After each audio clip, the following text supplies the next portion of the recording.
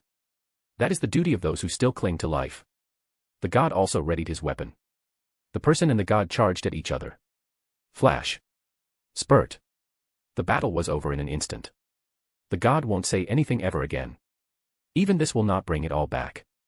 His voice kept gnawing in heart. The person finally turned, and Soma saw his face. When Soma saw his face, he felt like if his world was shattering. His body started to tremble violently because of sheer fear. The person spoke again. I am the harbinger of catastrophe. The god of destruction. My name is. And Premies Rigla. The person and Premies became one. Right now, Soma was afraid, and the fear of death had already gripped his heart. Premies' power kept on increasing. The sealed space started to crack. Crack. Crack. Premies, come Oro. Ophis, Premies. Premies stopped when he heard Ophis' soft voice near his ear. He turned his gaze to Ophis. Premies. Ophis had already reached him, and her face was now covered in tears. Premies hurriedly stretched his hands and caught her. Next, he hugged her tightly in his embrace. Ophis' body was trembling. Ophis, Premies, don't be sad. It hurts. Premies. Premies took a deep breath few times to calm himself down. Premies, sigh to think I let my rage get the best of me and made Ophis sad. I really am the worst. Premies started to caress Ophis' head tenderly to calm her. Since both his and Ophis' heart were connected, Ophis also felt his rage. But before she could get angry, boundless sadness which was hidden in that rage assaulted Ophis. That's why Ophis started to feel more pain and sadness than rage. Premies, thank you, Ophis. You calm me down. Ophis, Ophis nodded but didn't raise her head from his chest. Premies' gaze had already turned gentle by now. He looked at Soma, who was looking at Premies and murmuring. Soma, I am sorry. I am sorry. I am sorry. But Premies ignored it and drew his elucidator before stabbing it into his heart. Then he sent his lightning from his elucidator and engulfed Soma completely. Soma, I am sore, Premies, Ophis removed the seal. Ophis, Ophis just snapped her finger and seal on the room was removed. Still, she didn't raise her head from his chest. The moment seal was removed, Soma also died. The pillar of light rose in the sky. This light was seen by everyone in Orario. And everyone can tell that a god was sent back to heavens. But what happened next shocked everyone, including gods and goddesses. Soma, Aiwa. Soma's soul-shaking scream echoed throughout the Orario. No matter who it was except for Lily, whose room was sealed, heard this scream and shivered. Premies ignored it and left Soma residence. He looked at Ophis in his embrace. Premies, this girl saved me again. Yes, she did. Premies took a deep sigh and kept on caressing Ophis. Premies, Twilight, there is something I want to ask. What is it? Premies, you told me that my eternal Mangekyo Sharingan had already been unlocked, but you sealed it because I am not strong enough to use it, right? Yes. Premies, is there a way to temporarily unseal it? Premies. There is a way. But you can only use it for one attack. And that attack will either be Tsukuyomi or Amaterasu or Kamui. On top of that, once you're done using it, it will be sealed again. In case you want to temporarily unseal it again, then you must wait for a year. Premies, don't worry, one-time use is enough for me. Okay, then I am unlocking it. Premies turned and looked at the pillar of light which was disappearing and muttered. Premies, don't worry, Soma. You won't be only one. Another goddess is going to join you soon. Once Premies done muttering, 3 tomos in his eyes started to spin and merged. Premies closed his eyes and opened them again. This time there was a new pattern in them. Premies' Eternal Manjiki Sharingan had finally seen the light in this world. Chapter 65, Entertainment District. Just as Premies said, soon everyone found the location of the Pillar of Light. They entered the Soma Familia residence forcibly despite the efforts of its former members. When they entered the brewery, they gasped. The entire brewery had been turned upside down. Shelves were destroyed, wine was scattered all over the floor. They can even smell the wine in the air which almost intoxicated them, but they snapped out of it when they smelled blood in it. Suddenly, their gaze fell at a particular direction, they froze. At the end of the room, the wall was carved in the shape of human. There was a lot of blood there and it made a blood pool down right under it. They can see the broken pieces of jar all around there. It's not difficult to guess that someone was beaten very badly here. There were even some tattered pieces of cloth. One of the former members of Soma member recognized it and tell others that it belonged to Soma cloth. Everyone became shocked. Not many had seen Soma before because he spent most of his time here to create wine. But former members of Soma members had seen him many times so they can easily recognize his clothes. Now everyone realized what happened here and they became horrified. Someone beat a god to death. Everyone shivered at such thought. In this world, gods stood on top of the food chain. Everyone respected them. No one can even think of hurting them, let alone beating them to death. Even gods were not allowed to kill other gods. Otherwise, they had to answer to the guild. Means Aurenas. However, if a mortal killed a god, then the entire god community won't let him or her go. They didn't know why, but everyone had a feeling that it was done by a mortal instead of another god. So, they could only wait. Wait for Soma to inform gods who killed him when he reached heaven. They also wished to know who had the balls to beat a god to death. Once this news reached gods, they became stunned. As a result, they sent even more members of their familia to investigate and find any clue on perpetrator. As for Premies, the one responsible for all this commotion was sitting on top of the Babel Tower without any care. From his location he could see many adventurers running here and there like headless chicken to find any clue on him.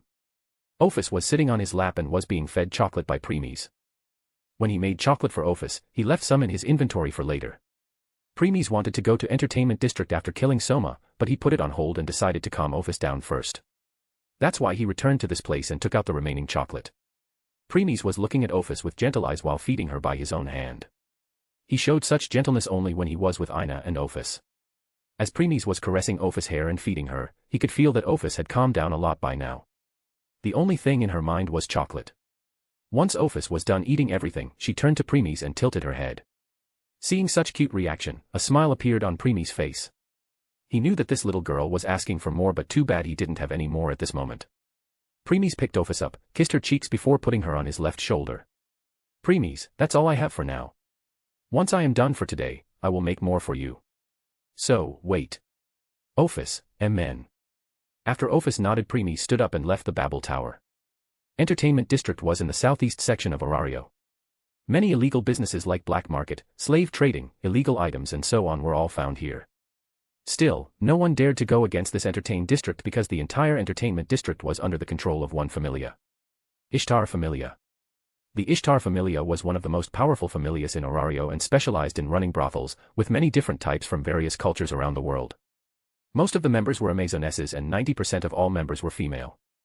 The Amazonas combatants were known as Berbera, and there were over 100 of them, with most of them at level 3. Their income amounted to more than 40% of the Entertainment District's total income. Their home was known as the Balit Babili, which means godly brothel of the mistress, which was comprised of several buildings, and their emblem was a prostitute. The Ishtar Familia was led by goddess of love and lust. Orario's second most beautiful goddess, Ishtar. Ishtar was the arch-nemesis and self-proclaimed love rival of the goddess of beauty, Freya.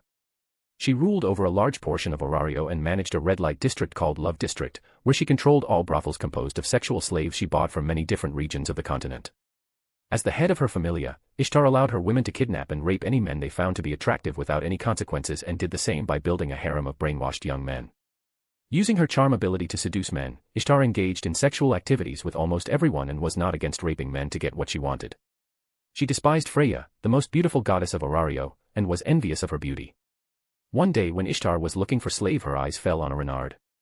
She became interested on her when she found that the renard had a level-boosting magic called Yukai no Kazuchi. The renard name was Sanjuno Haruheim. To overthrow Freya, she bought Haruheim. Her main goal was to sacrifice Haruheim to boost the abilities of her Amazon so she could wage war against Freya Familia and defeat Freya through military means to become the most beautiful woman and control the strongest faction of Orario. Entertainment District was surrounded by walls. To enter you must pay the price at the gate to enter. Because this place was used by many nobles and adventurers, the price was relatively high. At this time, Premies was standing on top of the wall while looking at the center of Entertainment District. At the center, there was a huge tower. That tower was the home of Ishtar Familia. Premies was looking at it while deep in thought. What's happened? Premies, just thinking whether I should burn the entire district like Freya did or slaughter everyone from Ishtar Familia along with those nobles, merchants, shopkeepers, and so on who are affiliated with her. Premies decided. I will slaughter everyone and will create a massacre here. Since this place is red light district, I will make it one with blood. Someone is really angry today. Can I ask why? Premies, even though thanks to Ophis I didn't get swallowed by my rage, it still didn't diminish completely. So, I plan to release the remaining one on Ishtar and her familia. Premies, Ophis, can you seal this entire area? The same thing you did in that winery. Ophis, Amen. Ophis nodded her head and left Premies' embrace. She levitated in air and snapped her finger. And that's all. Premies looked around but he didn't sense anything. Everything seemed normal. Hence, he tried different approach. The three tomo in his eyes started to rotate and combine to forming a new pattern. Premies had activated his Mangekyo Sharingan now. According to Twilight, he can only use his Mangekyo Sharingan for one attack, but he was not using it to attack but only to see. Now he could see all the things even more clearly and all the movement paths also became incomparable clear. Then he looked around and found that there was nothing but void around the entertainment district now. Ophis had changed the coordinates of the entire place completely without anyone realizing it. Let alone adventurers, even gods didn't sense it one bit. Only Premies was able to see it, and that is with the help of his Mangekyo Sharingan. Premies, no wonder Mangekyo Sharingan is called Heavenly Eyes that see the truth of all of creation without obstruction. Nodding his head and he deactivated his Mangekyo Sharingan. Even after seeing that, he still had no idea how Ophis did it. That's 4th level existence for you. Though Premies can tell that no can enter or leave this place. As Premies was deep in thought, someone interrupted him from behind. Hey you. What are you doing here? Are you trying to enter the entertainment without paying the price? I think he doesn't have money to pay at the gate, so he decided to sneaking in. Capture him. He must pay penalty if he wants to return. That's true. Alright, let's capture him and give him to the Ishtar Familia. They will decide his punishment. Ha ha ha. I am sure as a punishment they will such him dry. Ha ha ha. Isn't that great that he will die with pleasure on his face? I am sure Phryne Jamil, the captain of Ishtar Familia, will love him. True, he looks young. Right. But isn't it too much for him if that frog woman will eat him up? He should have thought about it when he tried to sneak in. Premies didn't turn and kept on looking in front. He already sensed that guards approaching. In truth, Premies didn't try to hide his presence, that's why these guards found him. He ignored everything they were saying. These guards may be stronger in other eyes since they were level 2 and level 3. However, in his eyes they were nothing but ants. That's why he didn't even bother turning or replying. Seeing that Premies was ignoring, then all guards became enraged. One of them barked. You. Did you hear what we just said? Since you ignored us, now you have to pay even bigger PRI. Flash. Splat. Before the guard could continue, his head fell. As his head was falling, he saw his headless body before darkness swallowed his consciousness. After a second, blood started to flow out of the headless body like stream and it fell too. Splurt. Thud. Premies, I hate it when insects buzz near my ears. Chapter 66, Chapter 66, Commotion. Silence. Total silence. None of the guards could process what just happened. They only saw a flash and one of them died just like that. All guards looked at Premies' back as he was holding Elucidator in his hand now. Few seconds passed by and one of the guards snapped out of his thoughts and said. Guard 1, why you killed him? You will pay for it. Shing. Saying till here that guard drew out his weapon. His voice worked as a wake-up call as all other guards also came out of their thoughts and drew their weapons. Then they surrounded Premies and made a semicircle around him. Since Premies was standing at the edge of the wall, they can only do this. Premies didn't answer and just turned around to face them. All guards startled when they saw Premies' handsome face. After some time, they started to become jealous. All of them were thinking that if they had the same handsome otherworldly face, then they could get any women they want. One of the guard checked Premies from head to toe and got shocked when he realized who it was. He decided to recheck again to confirm. Once he was certain, he shouted. Guard 2, it's him. The one everyone is looking in Orario. The Black Swordsman. Guard 3, what, the Black Swordsman? Guard 4, it's him. All guards startled and started murmuring among themselves, but Premies didn't wait for them. He moved and appeared in front of one of them in any instant. Before the guard could say anything, he was split in two from head to his crotch.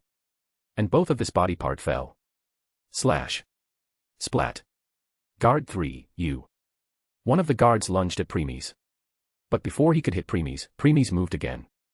He tilted his body slightly to dodge his attack, and then Elucidator entered the gap between the arms of the guard and pierced right through his throat. Thrust. Like this, another one died. At this moment, another two guards attacked simultaneously. Premies parried the attack of fourth guard towards the direction of fifth guard. When fifth guard saw the attack was coming for him, he stopped and took some step back. But how could Premies let him do it? Elucidator moved and severed both his legs. Slash. Guard 5, arg. Fifth guard screamed when his legs were severed. The moment he fell, the attack of fourth guard already reached him and his head was in front. Thuck. He died on the spot. Even till death, fifth guard didn't understand how he died. Such precise calculation and prediction about when fifth guard will step back, when fourth guard will lower his sword so that his attack won't hit him. How the moment the sword moved down, the head of fourth guard will be attacked. This was done because of Premies' Sharingan. Eye of Insight.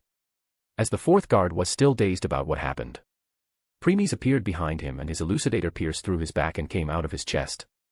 Thrust. BWAH. The fourth guard struggled and looked behind. The moment he looked back, he felt like crying. Premies was behind him, holding his elucidator which had just pierced through him, but what made him felt like crying was that Premies was not even looking at him. Like he was not even worth looking at. Soon, third guard minds blanked out and his body fell. Thud. Premies withdrew elucidator out his body and looked at remaining guards with indifferent expression. Now, the remaining guard had horrified look on their face. They all took a step back. The reason they were afraid was not because Premies killed 5 of the guards but because he killed them in matter of the seconds. By the time they were ready to attack, they found out that they lost 5 of them already. It scared them to the very core. As Premies took one step towards them, he suddenly stopped and looked behind the guards. Premies, ho. So, they even have a mage with them. Behind the guards at the very end, stood a mage who was chanting his spell. Premies didn't try to interrupt and wait for him to complete. Other guards also realized that and stood in front of the mage so that he can complete the chant. Though, seeing that Premies had no intention of interrupting, they took a deep sigh of relief. Mage, proud warrior, snipers of the forest. Take up your bows before the advancing plunderers. Answer the call of your brethren and ready your arrows. Tinge them with flame, the lamplight of the forest. Release them, the fire arrows of the fairies. Falling like rain, burn away the savages. As Mage kept on chanting, his voice kept on becoming louder and louder. All other guards hurriedly moved away from the way. Now there was no one between Premies and the mage. Guards started to pray to their respectable god that Premies would die with this magic attack. Soon Mage chant came to an end. He pointed his staff towards Premies and said, Mage, fusillade Fallerica. Magic gathered and rushed at Premies with extreme speed. It was a wide area fire attack magic. The reason Mage used this wide area magic was so that Premies won't be able to dodge. Nevertheless, Premies had no intention of dodging in the first place. Soon, the magic hit Premies and a big fire explosion occurred. Whoosh. Boom. The explosion was so loud that everyone in the entertainment district heard it. They turned their gaze to where the sound came and saw a huge pillar of fire. As they were wondering what's going on, the guards on the wall started cheering seeing this. They were sure that even Premies won't be able to survive such attack. Even though it may not look, but the mage was actually a level 4 adventurer. That's why his attack was this strong. As they started to celebrate their victory, a voice interrupted them, and they lost all color of their face. Is that it? How very disappointing. They turned their face towards the explosion like a broken robot. The person walked out without even a single scratch on him. There was no damage at all. Guards started trembling in fear. The mage was already on his knees because he used up almost all his magic in that attack. He only had a little left to stay conscious. Premies started to walk towards them. Seeing this, guards and the mage started running away. Just when Premies was about to end them, he stopped and looked at his left shoulder. Ophis, who was levitating in the air, returned by now. Premies smiled gently and put the elucidator back in its sheath. If the guards and the mage had turned around by now, then they would have been able to see a heavenly beauty far surpassing even Freya. Premies, Ophis, can you take care of them for me? Ophis, amen. Ophis nodded cutely. Then she turned her gaze at the running guards and the mage. A glint passed in her eyes and all of them suddenly stopped. Next, that they all started to disintegrate altogether, and they disappeared. It was a pure silence now. The silence which could send a chill down one's spine. Premies nodded his head and left before others from Entertainment District arrive. The place was completely silent now with 5 burnt corpses and smell of blood in the air. Premies had already hid his and Ophis' presence again and was moving towards the Ishtar Familia. He planned to get Haruheim first before putting an end to this place. As Premies had guessed, there was already commotion all around the Entertainment District. Everyone was wondering what's going on. Since this had never happened before. As Premies was rushing towards Ishtar Familia, he suddenly stopped when he heard a moan of woman. He turned his gaze at Ophis and found that she was looking at the direction of the voice with curiosity clearly visible in her eyes. His lips twitched seeing this and he picked her up from his shoulder. Premies, Ophis, let me hug you until we reach our destination. Ophis tilted her head cutely and nodded. Though her face was still looking at the direction of woman moan. This time voice was even louder. A tick appeared of Premies' forehead. And it deepened even more when Ophis asked innocently. Ophis, Premies, what are they doing? Why is that woman shouting? And what is that man doing from behind her? As Ophis bombarded him from one question to another, more ticks started to appear on Premies' forehead. He turned his gaze at the alley and saw a man and a woman. Woman was completely naked. Her breasts were at least D-cup. Her ass was also big. She was on the ground on 4. Doggy style you can say. Behind her was a robust man. He was very muscular. His dick was inside the woman pussy as he ravaged her non-stop from behind. Still, the woman was clearly enjoying it and asking for more. Woman, more. More. Harder. Yes there. Woman kept on moaning and man kept on doing the deed. They both were so lost in themselves that they didn't notice commotion outside. Man's one hand was holding her breast and another one was slapping her ass. Slap. Slap. Woman, Though, woman moaned even more whenever she was slapped. Premies turned his gaze back at Ophis who was trying to look but Premies blocked her. Premies put a gentle smile on his face and kissed her cheeks to distract her. And behold, it worked. Ophis moved her gaze back at Premies with confused expression. She didn't understand why Premies always wet her face. Still, she always felt happy inside even though she didn't know why. Premies hugged her tightly and covered her ears with his magic so that she can't hear anything. Ophis didn't resist and let Premies do so. Then he continued moving towards Ishtar Familia again. Though how could he let them go this easily when they nearly corrupted Ophis' innocence? Premies pointed his finger towards them and direction concentrated his magic and shot. Pew. Just as man took out his dick out of woman pussy and was going to enter again, the magic shot passed through his balls and shattered them. And since he was still lost in pleasure, he ignored the sudden pain. Premies snorted and continued moving with Ophis in his embrace. Chapter 67, Aisha Belka. Premies kept on advancing towards his location. He was currently hugging Ophis tightly making sure she won't see what was going around. Ophis like a good girl didn't say anything and just remained in his embrace.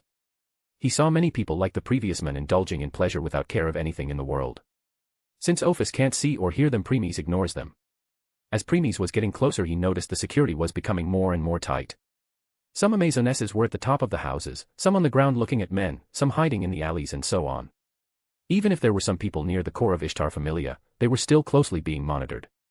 They were keeping an eye on everyone to see whether someone was causing trouble or not. During the whole way, Premies was keeping an eye on all Amazonesses to find Aisha Belka. The only Amazonesses who showed kindness to Haruheim. Premies had already decided to erase the entire Ishtar Familia today, but she will be exception. Ishtar had punished her when she showed the kindness to Haruheim. Even though she can't help Haruheim, she tried her best to show kindness to Haruheim even now. No matter how little. Soon, Premies reached his destination. He looked at the Ishtar Familia residence which was a tower. The tower was very huge and had an emblem of prostitute at the front.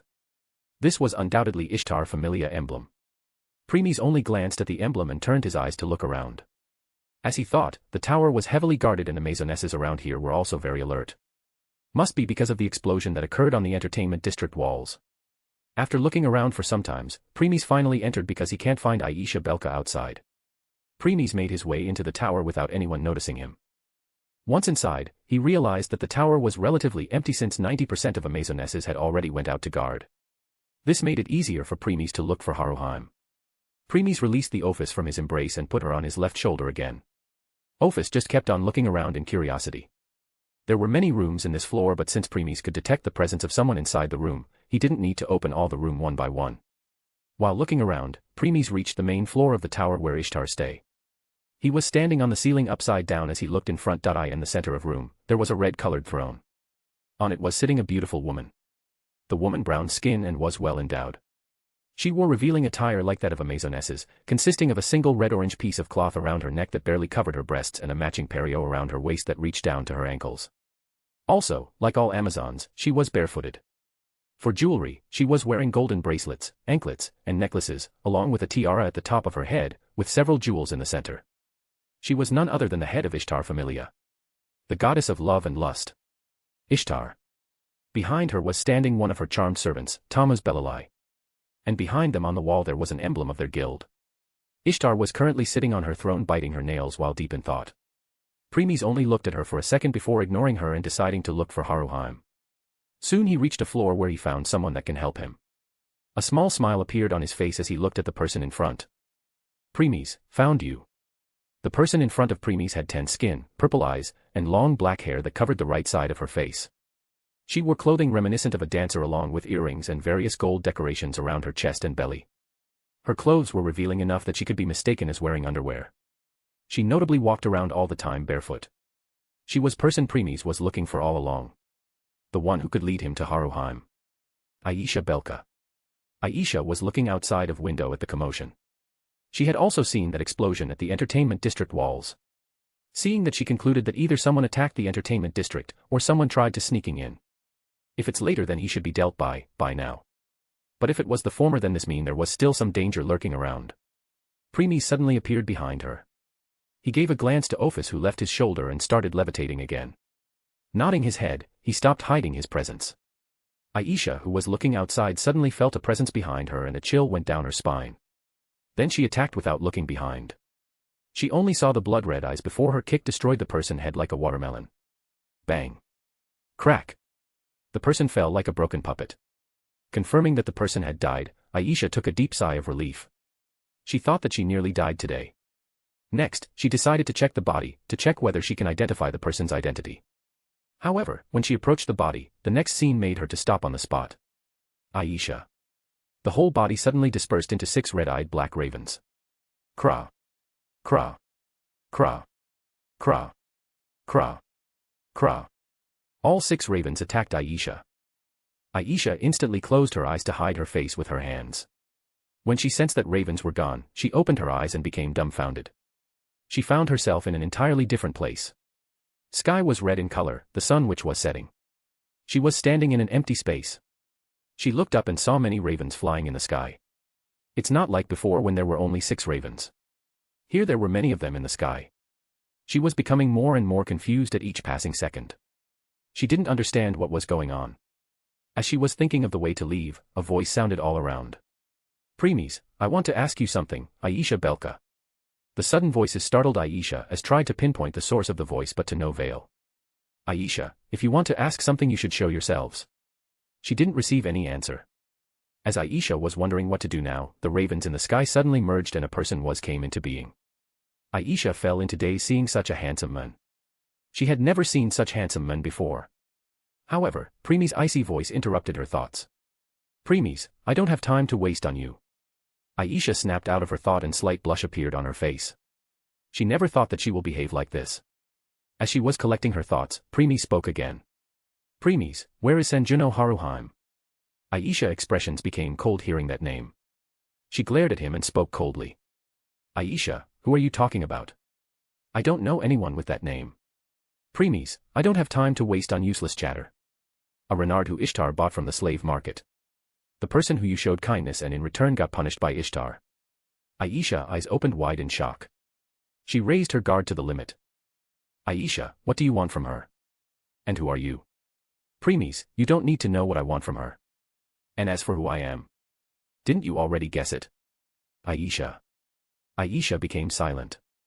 In truth, she really had long realized who the person was when she saw his appearance. Though, Preemie's words confirmed that theory. Then a mocking smile appeared on her face. Aisha, I didn't know that the Black Swordsman is into little girls. Preemies, it's none of your business what I am into. Aisha. Preemies, the reason why you are still alive right now is not because I fell for your beauty or something. But because you are the only person who showed kindness to Haruhime. Otherwise, you will also be joining other Amazonesses who I am going to slaughter after rescuing Haruhime. Aisha, what did you said? You are going to kill other Amazonesses. Preemies, after today there will neither be an entertainment district nor Ishtar Familia. Aisha's body trembled when she heard this. She had never seen such a crazy person like Preemies who said that he will destroy one of the strongest familia. Though she was having the feeling that he will really do so. Hence, she felt a chill down her spine and swallowed nervously. Aisha, is this a retribution? Chapter 68, Chapter 68, Promise. Aisha, but why do you want to destroy our familia? I don't think any one of us have offended you. Then why? Even though Aisha said so, she herself was not confident in what she was saying. Her voice was breaking as she was trying hard to hide it. Preemies, you don't need to know. Aisha. Preemies, where is she? Aisha, she. She. Aisha started to wonder whether to tell HM or not. Because she thought that the reason Preemies wanted Haruhime was because of her skill, Yukai no Kazuchi. Too bad, Preemies had no interest in that skill because once Twilight will implement new skills to Haruhime, all her previous skills will be overwritten. Preemies, are you going to open your mouth, or will I make you? When Preemies said that his Sharingan suddenly changed and Mangekyo Sharingan was activated. Aisha looked at Mangekyo Sharingan and a sense of dread filled her heart. Preemies, where? Aisha, she. She. Preemies, look into my eyes. Aisha. Preemies, now. Preemies ordered. Aisha's body trembled again but did what she was ordered. She reluctantly looked into Preemies' eyes. When their eyes met, Aisha suddenly stopped and soon light faded from her eyes. Now, Aisha was looking at Preemies with blank look. It just like when you hypnotize someone. Current Aisha was in Preemies' full control. Preemies asked again. Preemies, where is Sanjuno Haruhime? Aisha, she is at. Aisha became silent again during the halfway and that's what Preemies was waiting for. Soon Aisha's face distorted in pain. Her head started hurting. She held her head with both her hands and started screaming. Aisha, Even when Aisha was screaming, Preemies had no change on his expression. He just kept on looking at Aisha with indifferent look. After some time he narrowed his eyes. Preemies, it's here. Since Preemies was controlling Aisha, he sensed another power that attacked him. The power was trying to get rid of Preemies' control from Aisha to take over. This power was none other than Ishtar's. The power she used to control her servants and sex slaves. That's also why Aisha can't tell Preemies Haruhime's location because in a way it was basically going against Ishtar. Sensing how desperately the power was attacking Preemies' mind, he smiled. Even Freya failed to charm him. Let alone Ishtar charm which was a lot weaker than that of Freya's. Preemies, scram. When Preemies said that the power that was attacking him suddenly stopped and burst. Boom. Preemies hurriedly increased his power to protect Aisha's mind otherwise she will become vegetable. The reason why Freya was able to take control over Ishtar's servant in the plot was because instead of destroying Ishtar charm it overrides it. That's why they didn't become vegetable. Still since Preemies didn't have charm power he can only destroy it.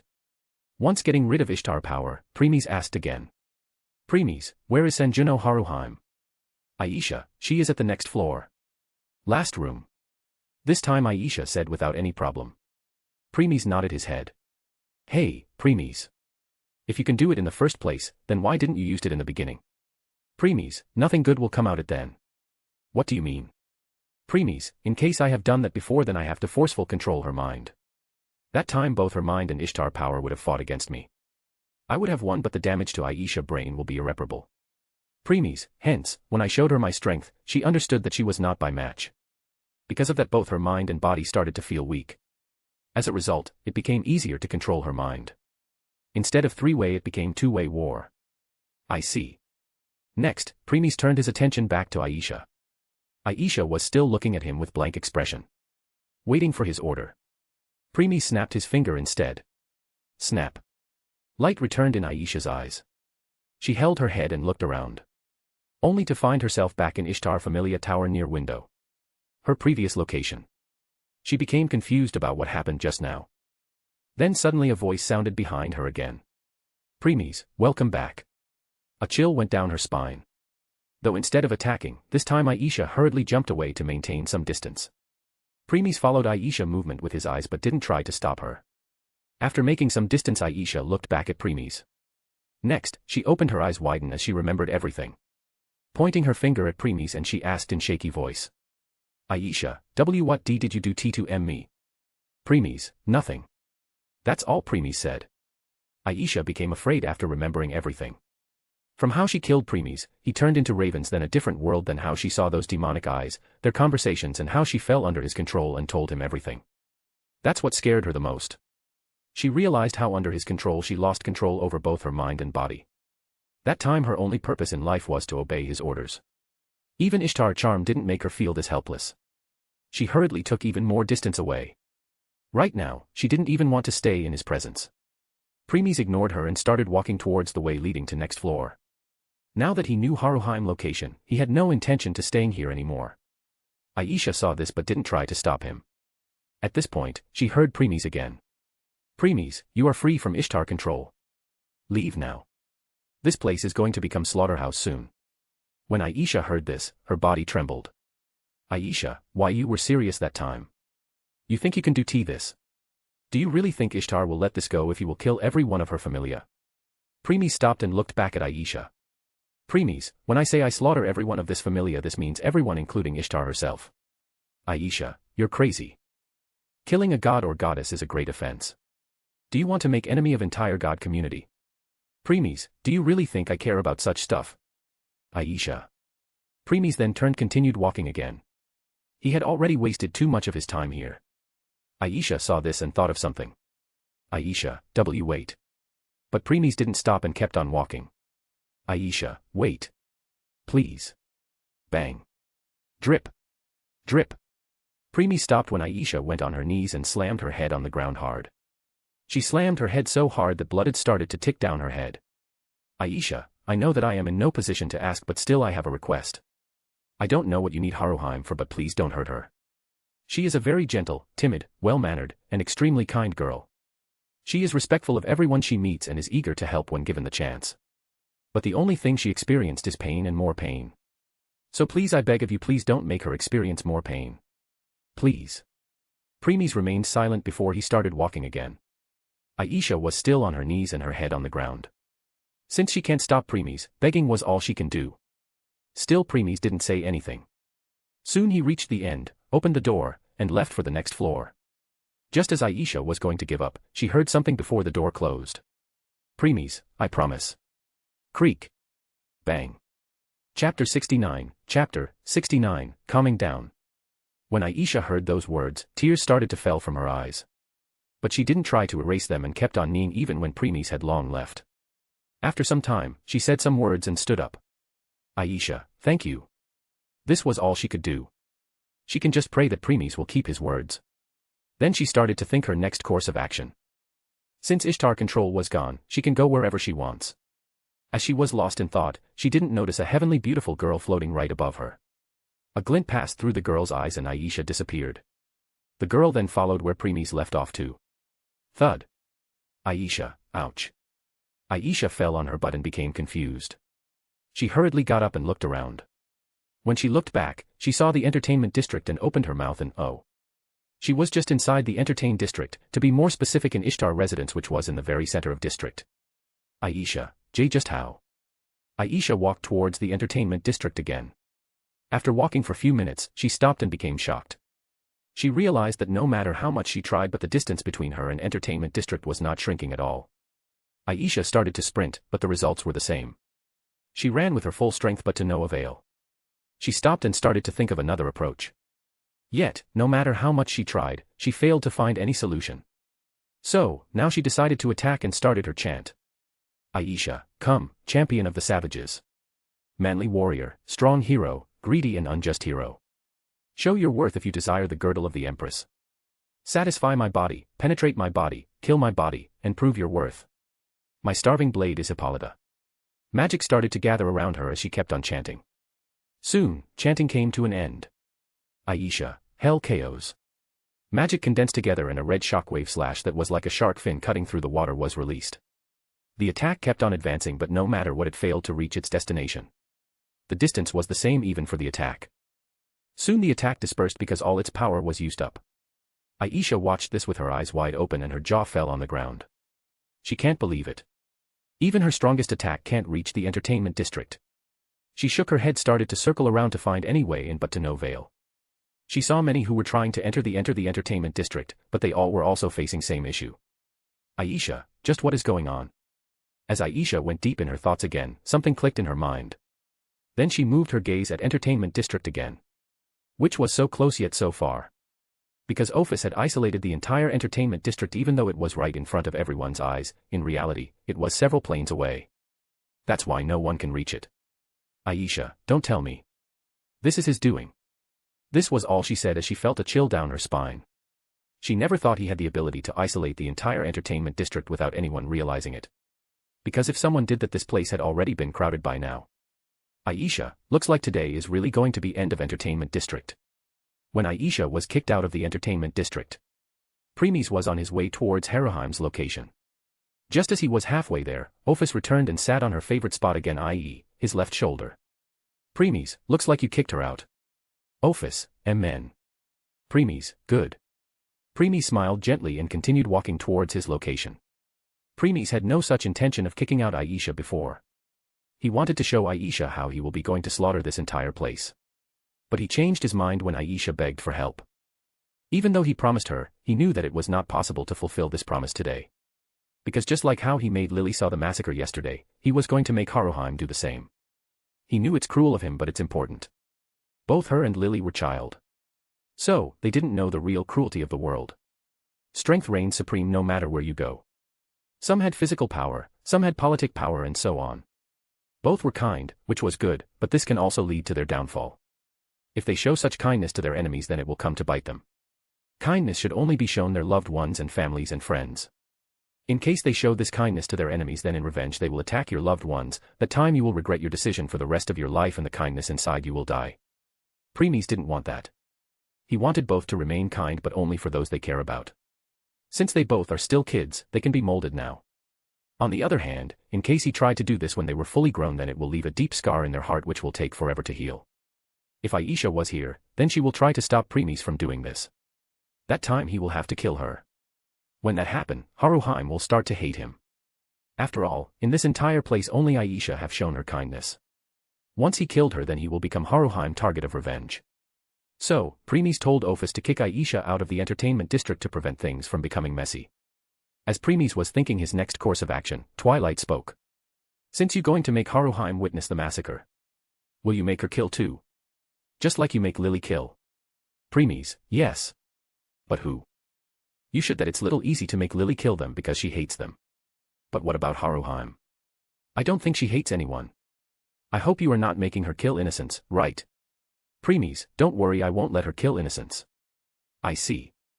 So, who are you going to make her kill? Premies, those who Haruheim received as her customers before. I forgot about that. But do you think she can kill them? Premies, if you make girl give her body to someone forcefully, then that girl will never forget that person. Because that is the person she hates the most. But as time went by, as more people come to take her, that hatred will be suppressed by her despair, helplessness, and powerlessness. But it will remain inside. Premies, as for Haruheim, I can guarantee you that she still remembers the face of everyone that has come for her. Even if there will someone whom she would have forget, once she will see their face, she will remember them. So, you are going to take out the hatred which is deep buried inside of her. Premies just nodded his head and kept on walking. Seeing that Premies had no more intention of talking, Twilight also became silent. Soon, Premies reached the end. He was now standing in front of the door which will lead him to Haruheim. Premies touched the handle of the door but didn't open it. He let it go and took a sigh. What happened? But Premies didn't answer. He just turned and sat down on the ground with his back lean against the door. He picked the Ordverse from his shoulder and hugged her tightly. His face was buried in her hair as he was taking her scent to calm himself down. Ordverse tilted her head cutely and raised her little hand. Then that she started to pat Premies' head. Premies felt her cute action and smiled. He knew that Ordverse was trying to comfort him. I get it now.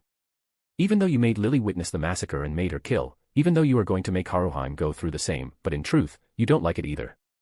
Preemie's head was still deep buried in Offa's hair as he answered. Preemies, it's not easy to make those kids go through all that pain. I see. Preemies, Twilight.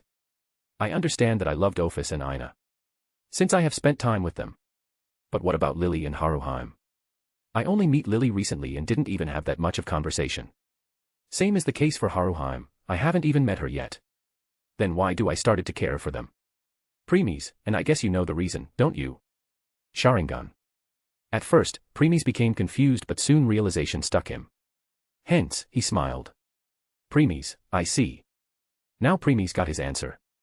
Preemies had Sharingan, this meant he had Uchiha bloodline flowing in his veins. Uchihas were those who possesses boundless love. No one could possess the love Uchiha possess. But because of that once they saw their loved one hurt, the love they had completely disappear and even greater hatred was born. That's why Uchiha always seal their love. And since he also had Uchiha bloodline and his feelings were genuine, he started to care for them. Preemies didn't say anything else and just kept on trying to calm himself. Offa was also patting his head to comfort him. After some time Preemies raised his head and looked at Offa's face. He put a small smile on his face and kissed Offa's forehead. Preemies, I wonder what I can do without her. She really has become something irreplaceable in my heart that I can't find myself live without her by side. True. Only someone as pure-hearted as her can make a place in your heart. Just like only you can reach her heart. Looks like you both are made for each other. Preemies didn't say anything and only smiled. He kissed Offa's cheeks. This time he took some time. Realizing that he had calmed down, Preemies got up and put Offa's back on his shoulder before turning towards the door again. He put his hand on the door handle and opened it. Preemies, it's time to meet Haruheim. Creek. Chapter 70, Senjuno Haruheim.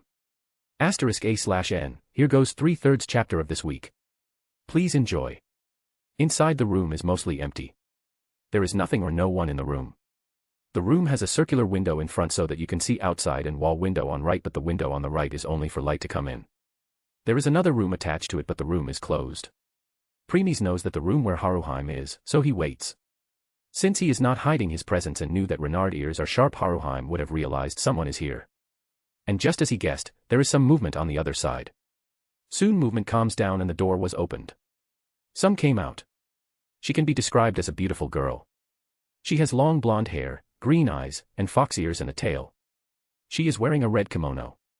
The girl height is 156 centimeters, i.e., 5 feet 1 inch. And she is wearing something akin to metal collar on her neck. That's the person Preemies has came here for in the first place. Senjuno Haruheim. Haruheim look at Preemies and become stunned seeing his otherworldly handsome face. Preemies is already used to people becoming dazed when they saw him for the first time, so he waited for Haruheim to come out of her daze.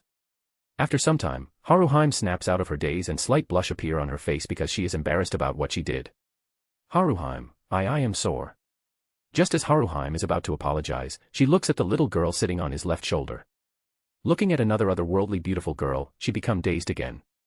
Offa cutely tilted her head, not understanding why the fox girl in front of her stopped. So, she innocently asked Preemies about it. Offa, Preemies, why did this fox girl stop all of a sudden? Is she dead? Preemies, maybe. Haruheim, I am not. Haruheim snaps out of her daze when she heard their conversation. Now her face is as red as tomato. She can't believe she embarrasses herself twice. Because of that she became angry and burst out. Haruheim, you should at least think from other people's perspective. Your face can put anyone under daze if they look at you. Preemies, is that so? Preemies give such a dull response that made Haruheim anger even more. At this time, Twilight spoke. You really are something, Preemies. According to the plot, when Belle meet Haruheim for the first time here, she appears dull, like nothing in this world matters to her anymore, since she is just a prostitute, but now you only said a few words and she started to show her emotions. Amazing. Preemies didn't say anything, but unconsciously a slight smile appears on his face, but too bad Haruheim saw that and become dazed again. Now tick marks started to appear on Preemies' forehead, since Haruheim is becoming dazed again and again. Preemies, who put a dead body here? Can't they just throw it away? Looks like I need to do it myself. Saying this, Preemies to walk towards Haruheim, dead body, to throw it out. Haruheim snaps out again and hurriedly took some steps back to keep some distance. Haruheim, I am not some dead boy. It's all your fault. At least wear a veil to hide your face. Crack. The sound of glass cracking was heard. Premies can't believe what he just heard. Even though he has same calm look on his face, inside he is raging. Premies, what the hell did she just said? She told me wear a veil. Did she think I am a maiden or something? And Twilight is here to put salt on his wound. Ha ha ha ha ha. Premies. Primus. Ha ha ha ha ha ha. You should really think of wearing a veil from now on. Ha ha ha ha ha ha. As Premies' lips twitched because of Twilight response. But there is one more person who put in more salt on his wound. Ophis innocently asked Premies in mind. Ophis, Premies, what is veil? Premies feels like throwing Haruheim out of the window. As for Twilight, she burst even more in laughter because of Ophis' question. Ha ha ha ha ha ha ha ha ha ha ha ha ha ha ha. Premies ignored Twilight for now and decided to answer Ophis. Premies, Ophis, veil is a piece of thin material which women use to hide or cover their face. Ophis, HM. If veil is used by women, then why did she told you to wear it?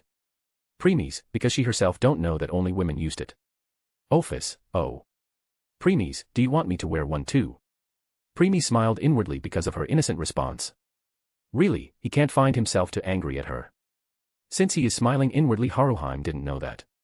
Premies, no need. My Ophis is so beautiful that I want to keep on looking at her all the time. Ophis, MN. Premies return his attention back to Haruheim.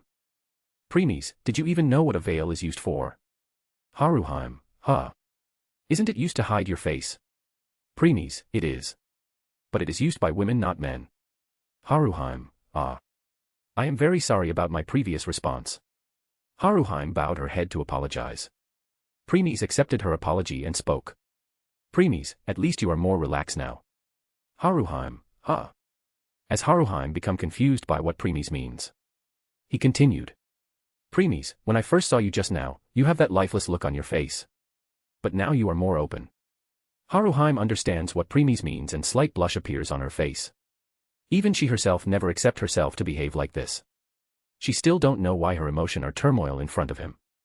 As Haruheim was deep in thought, Premies interrupts her. Premies, anyway, I have come here specially for you, Haruheim. Haruheim eyes open slightly and then she realizes what he is here for.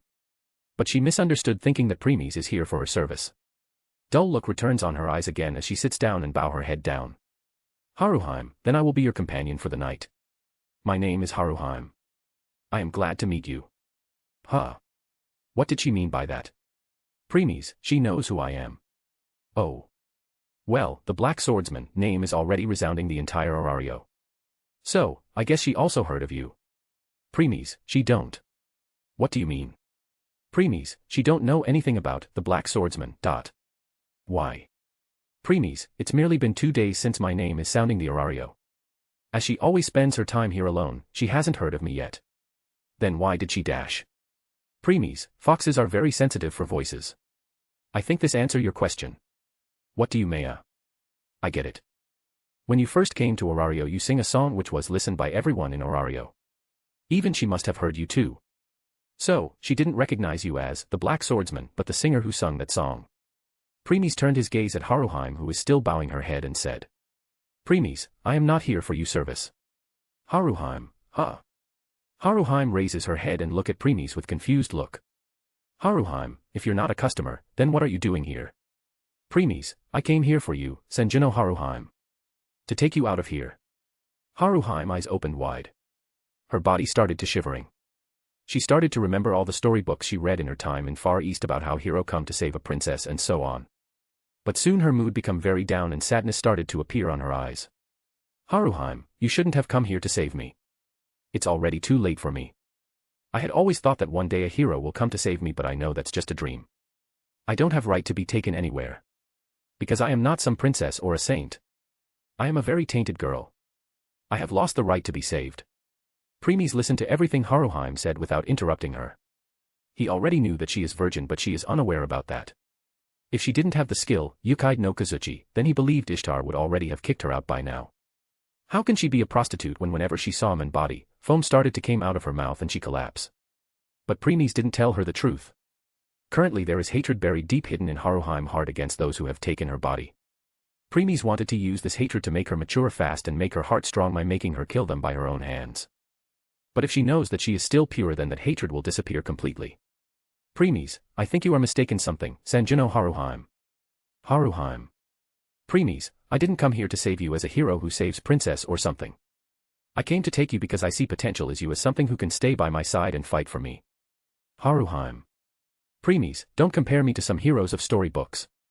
I am direct opposite of a hero. A murderer, slaughterer, criminal and so on. A villain. I won't hesitate to kill someone who stands in my way one bit. Whether they are civilians, adventurers or even gods themselves. So, you can say the one who came to save you is not a hero but a devil. Haruheim eyes wide open when she heard Premies' words. These words made a very big impact on Haruheim, who is a very kind-hearted girl. Because she just heard Premies said that he won't hesitate to kill even the innocents. Premies didn't wait for her response and continue. Premies, I have even killed a god just now before coming here. I am sure you must have heard his last scream.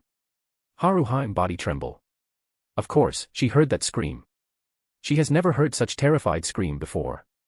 And now the person responsible for it is standing in front of her. She don't know what to do. Premies, the reason I am here is the same. I am here to put an end to Ishtar Familia. And I am going to kill every one of them. All of their members, civilians who are affiliated with them and in the end Ishtar herself. Haruheim body tremble violently when he heard this. Haruheim, why? Premies, because Ishtar hurts the one who is important for me. So, she has to pay a price for it. Haruheim, if only Ishtar hurt your important person then why do you want to kill everyone else too? Premies, there are many who are loyal to her. If I only kill her then someone of her people will try to avenge her. That time even more of my people will die. So, I will completely remove the bud from the root. Haruheim becomes silent again. No matter what she said Premies always has something to counter her. She decided to try one last time praying Premies will change his mind. Haruheim, but can't you spare the civilians? They are innocents. Premies, why would I care whether they are innocents or not? Since they are part of Ishtar Familia, I will kill them. Haruheim mood become down again. She can't find any other way to convince Premies. Seeing that Haruheim is no longer saying anything, Premies decided to take his next course of action. He knew if he decided to take Haruheim right now then she will refuse and struggle or even if she follows him there will still remain distance between them. Premies, I think I can let civilians go. Haruheim, really? Haruheim hurriedly stands up. Now there are stars in her eyes and smile on her face. But it disappears when she heard Premies' next words. Premies, that will depend on you, Senjino Haruheim. Haruheim, me. Haruheim pointed at herself, not understanding what Premies means. Premies, yes. Haruheim understands that Premies wants something from her. She took a deep breath and looked at Premies with determination in her eyes. She is ready to do anything. Haruheim, what do I have to do? Premies, nothing much. Just answer one of my questions. Haruheim, Premies, if you give me a satisfying answer then I will let all civilians and innocents go. What did you say? Haruheim, that's it. Premies, yes. Haruheim don't understand what's going on. She thought Premies will demand something high from her. She is even ready to give her body to Premies if he asked her to. But if she can save the lives of innocents by answering just one of his questions, it's a very good thing for her. She calms herself down and said. Haruheim, please ask. Premies, my question is, what are you doing here, Senjino Haruheim? Haruheim, Well, I was sold by my famil. Premies, that's not the answer I want. I know all about you. About how you grew up as a dignified young lady of a noble family in the Far East. Living in solitude, your home was like a cage, and you had no friends. At some point, children of the Takamikazuchi familia, with the approval of their god, started taking you outside at night to play with them. You developed a love of reading at a young age, as it was your way of escaping your loneliness. You have a fondness for fairy tales, particularly ones where the hero saves a damsel in distress. One day, someone framed you for eating an offering, which angered your father so much that he disowned you and a Palom guest offered to take you away. As they were traveling, they were attacked by monsters and the Palom ran away, leaving you behind. You survived, but was later captured by bandits and sold to a brothel in Orario.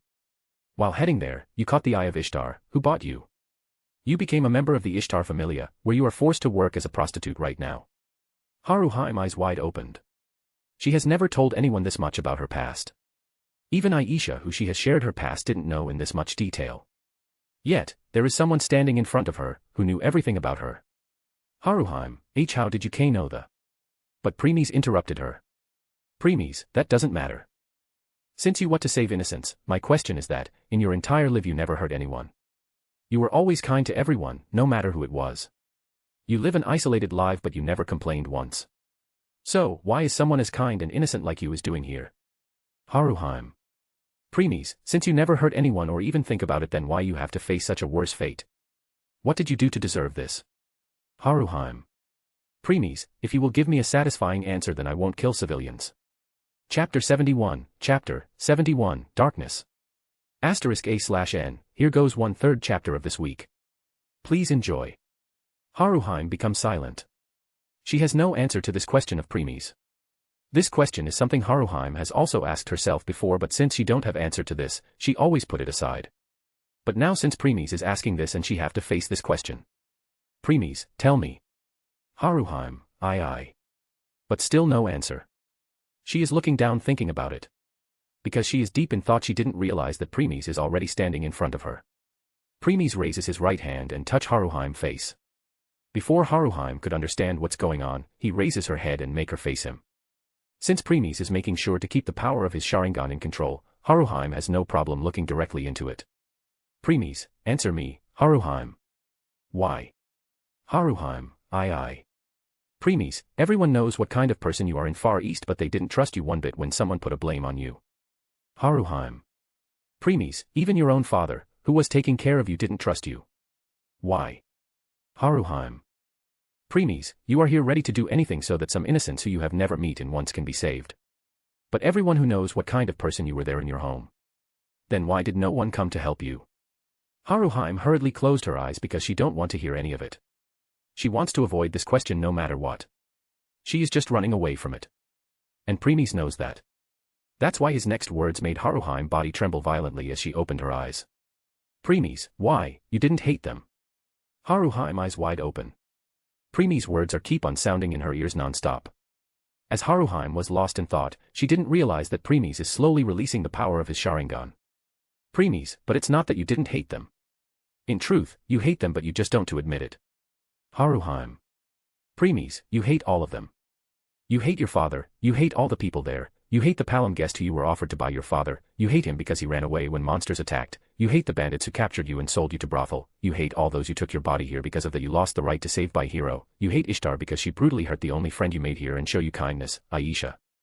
When Aisha name came, a great change appears in Haruhime.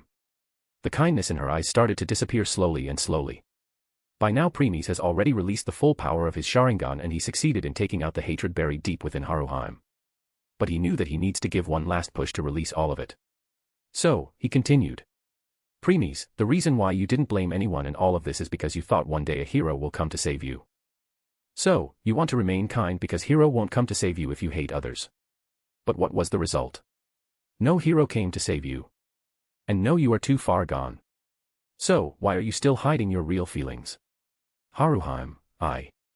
Premies didn't let Haruhime continue and bring his mouth close to her ears and whisper. Premies, I will help you to get your revenge on all those who wronged you. So, tell me Senjuno Haruhime. You hate them, didn't you? Haruhime remained silent and went deep in her thoughts. She started to remember her past. About how happily she lived in Fast East. How people around her were very kind to her. She remembers her father, his kind smile. To live with these kind people all the time, that's all she always wanted. She never says no to anyone. She always tries her best to live up to her father's expectations. No matter how difficult, she always tried her hardest because she loved to see the happy expression on her father's face when she completed the task. But as she grew up as a dignified young lady of a noble family, her interaction with other people started to become less and less. But whenever she met them, they always show her the kind smile and praise her for her efforts. As time went by, her home is the only left for her. She feels like she is in a cage, but still she never complained because her father was always happy. She started to read books to get rid of the feeling of isolation. She loved the books in which hero came to save captured princess, queen, and so on. Since she is also living such life, she also thought that one day hero will come to save her. But even after reading so many books, she can't get rid of the feeling of isolation from the room. One day some children came. They said they are from Takamikazuchi Familia and will take her out to play without anyone realizing it. She happily agreed. They were her first friends. At morning she spent her free time on reading storybooks and in night she plays with her friends outside. She enjoyed her life, but one day everything changes. Someone framed her for eating the offering. Her father, who she loved the most, didn't even ask her about it and directly disowned her. She was then offered to palm guest at a high price. She was sitting in the cage which that guest brought, to take her away. At that time, she looks at all the people surrounding her. These are the very people who always show kindness to her, but now their eyes are filled with disdain and disgust when they're looking at her. She saw her father who was standing far away. He also has the same look in his eyes.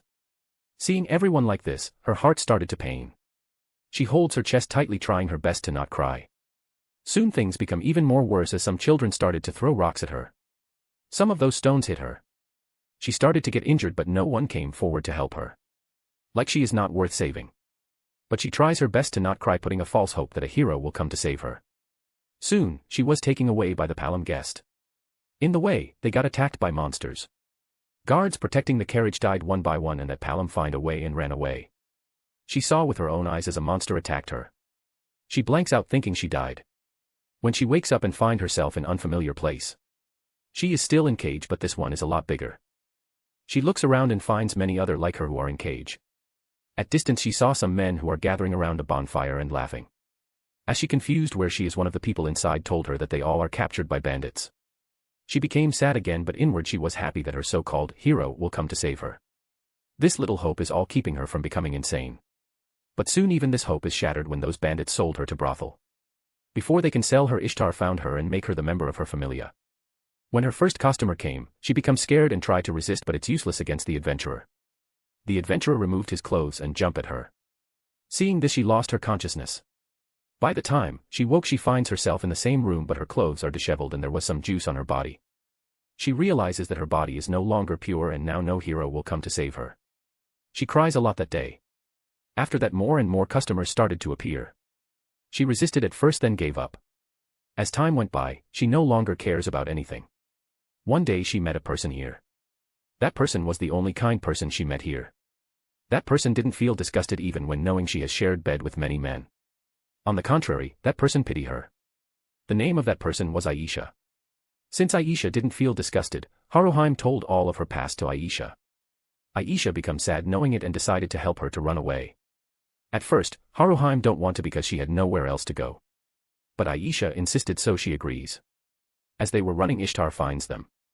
Ishtar didn't do anything to her but made her look at Aisha, who was beaten very brutally by Phryne Jamil, the captain of Ishtar Familia. In the end, Ishtar even raped Aisha broken body herself until her sanity was broken. Haruheim saw everything with tears in her, but she is powerless and helpless to do anything. From that day on, Haruheim never once look into Aisha's eyes. No matter how many times they meet, Haruheim always avoid eye contact with her because she feels guilty, thinking she is responsible for what happens to Aisha. Now to Haruheim, death is better than living. She also wanted to kill herself, but because of the collar on her neck she can't do it. She has already lost all hope by then.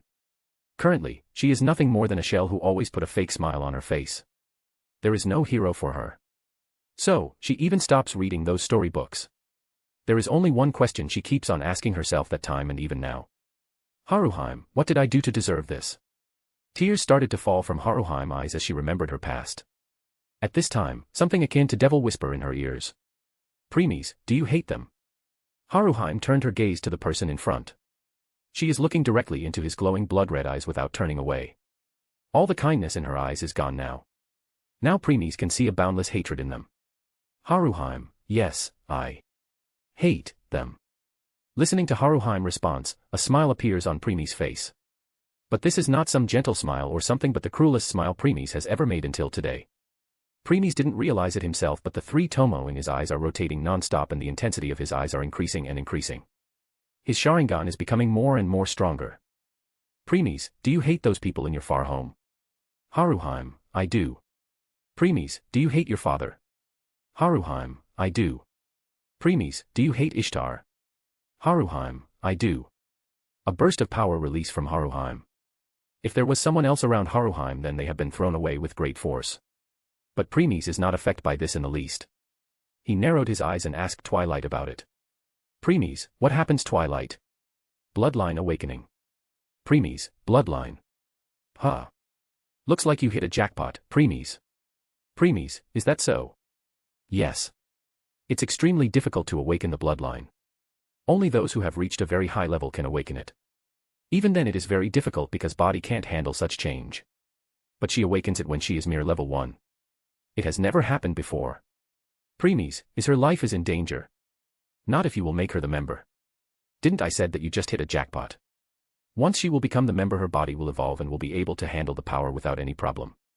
Premies, and what benefits she will get. Even time she will level up, the number of her tails will also increase. Premies' eyes widened slightly. Premies, you mean once she will become level 2 then she will have 2 tails, level 3 3 tails, and by the time she will reach level 9 she will have 9 tails. Yes. Premies, then I really hit a jackpot this time. But why did this happen? It's because of your Sharingan. Premies, my Sharingan. Yes. You haven't realized it yet, but your Sharingan has become even more stronger. Premies, huh? How? Did you remember what second Hokage told to Sasuke about Uchiha clan when he was revived by the Orochimaru? Premies, about Uchiha being the clan possessed by evil. Exactly. The greater the darkness, the greater the power. As you made someone fall deeper and deeper into darkness, your Sharingan will become stronger. That's also the case for Lily, when you draws out her hatred. So, because of that you were able to forcefully awaken Haruheim bloodline. Premies just smiled and looked at Haruheim, who is also looking at him. He started to caress her beautiful face and spoke. Premies, tell me, Haruheim. Do you want to kill them by your own hands? Haruheim. Can I? Premies, of course, you can. I will give you power for the revenge. But Ishtar is mine. I want to kill her myself. Haruheim. Haruheim becomes silent. Premies didn't say anything and wait for her. After some time, she spoke. But her eyes are full of determination. Haruheim, what do I have to do? Premies, are you ready to sacrifice everything for your revenge? Haruheim, I am. Ding. Ding. Ding. Sanjuno Haruheim has decided to sacrifice her everything to you for revenge. She can now become half-member or permanent member of your household. Which do you want her to become? Premies, half-member. Affirmative. Bump. Thud. Thud. Now there is a third heartbeat within heart which belongs to Haruheim. Premies smiled cruelly again. Premies, another one falls. Hee hee. Now I think it's time to get my hands on a loyal sword. So, after everything is done here, I am coming for you, my darling ace. Chapter 72, Eating Haruheim, Part 1. *A/N, here goes 2/3 chapter of this week. Please enjoy. Haruheim eyes wide open as she looks at Premies. She don't know why, but she feels herself very close to him. Because of that there is a gentleness in her eyes now when she looks at Premies. Premies nodded his head inward, looking that. Just before he could do anything else, Twilight spoke. I think you should eat her now before it's too late. Premies' eyes narrowed when he heard Twilight words. He understands that Twilight wants him to take Haruheim body now. Premies, why all of a sudden? Just like I said, her bloodline has awakened. You will have to erase the Ishtar Falna and let me rebuild her body when I will implement new skills to her. But since you want to make her witness the massacre and make her kill too, her body won't be able to last by the time you are done here. Premies, so, if I will take her now then she will survive. Yes. Once you will release your essence inside her, it will work as a higher force that will suppress the bloodline from going rampage until I will evolve her body later. Premies nodded inwardly and turned his back to Haruheim, who is looking at him with gentleness in her eyes. Premies, Haruheim, I am going to eat you now. Haruheim. At first, Haruheim become confused, what did he mean? But soon realization struck her and her face become as red as tomato. She didn't say no since she has already decided to sacrifice her everything for power. So, she just looks down and meekly nodded her head. Haruheim, Amen, Premies, go inside, I will be there in a minute. Haruheim, okay. Haruheim nodded again and went inside the other room. Premies look at Haruheim back as she went inside, then he suddenly disappears from his position. He appears outside on the roof of the room. After that he raised his right hand and gasped the air. Then he increases the power of his hold and a painful groan was heard. Arg. Suddenly a person appears in Premies' hand. A woman to be exact. The woman is an Amazoness and she is using her full strength to break free from Premies' grip, who is holding her by neck. The woman can't believe someone found her because it's even difficult for level 5 to detect her. The woman is looking at Premies with horror in her eyes. She has listened everything Premies told Haruheim about. So, she knows that the person standing her just killed a god before coming here. And now that she has seen Premies' appearance, she also realizes that he is the black swordsman that everyone in Orario is looking for. Not only that, but he is also here to kill another god. But thing which made her dread the most is how he manipulates the kind-hearted Haruheim and turned her into cold-hearted person. She was trying her best to hold her breath here so that she can leave and inform to Ishtar about it when they left.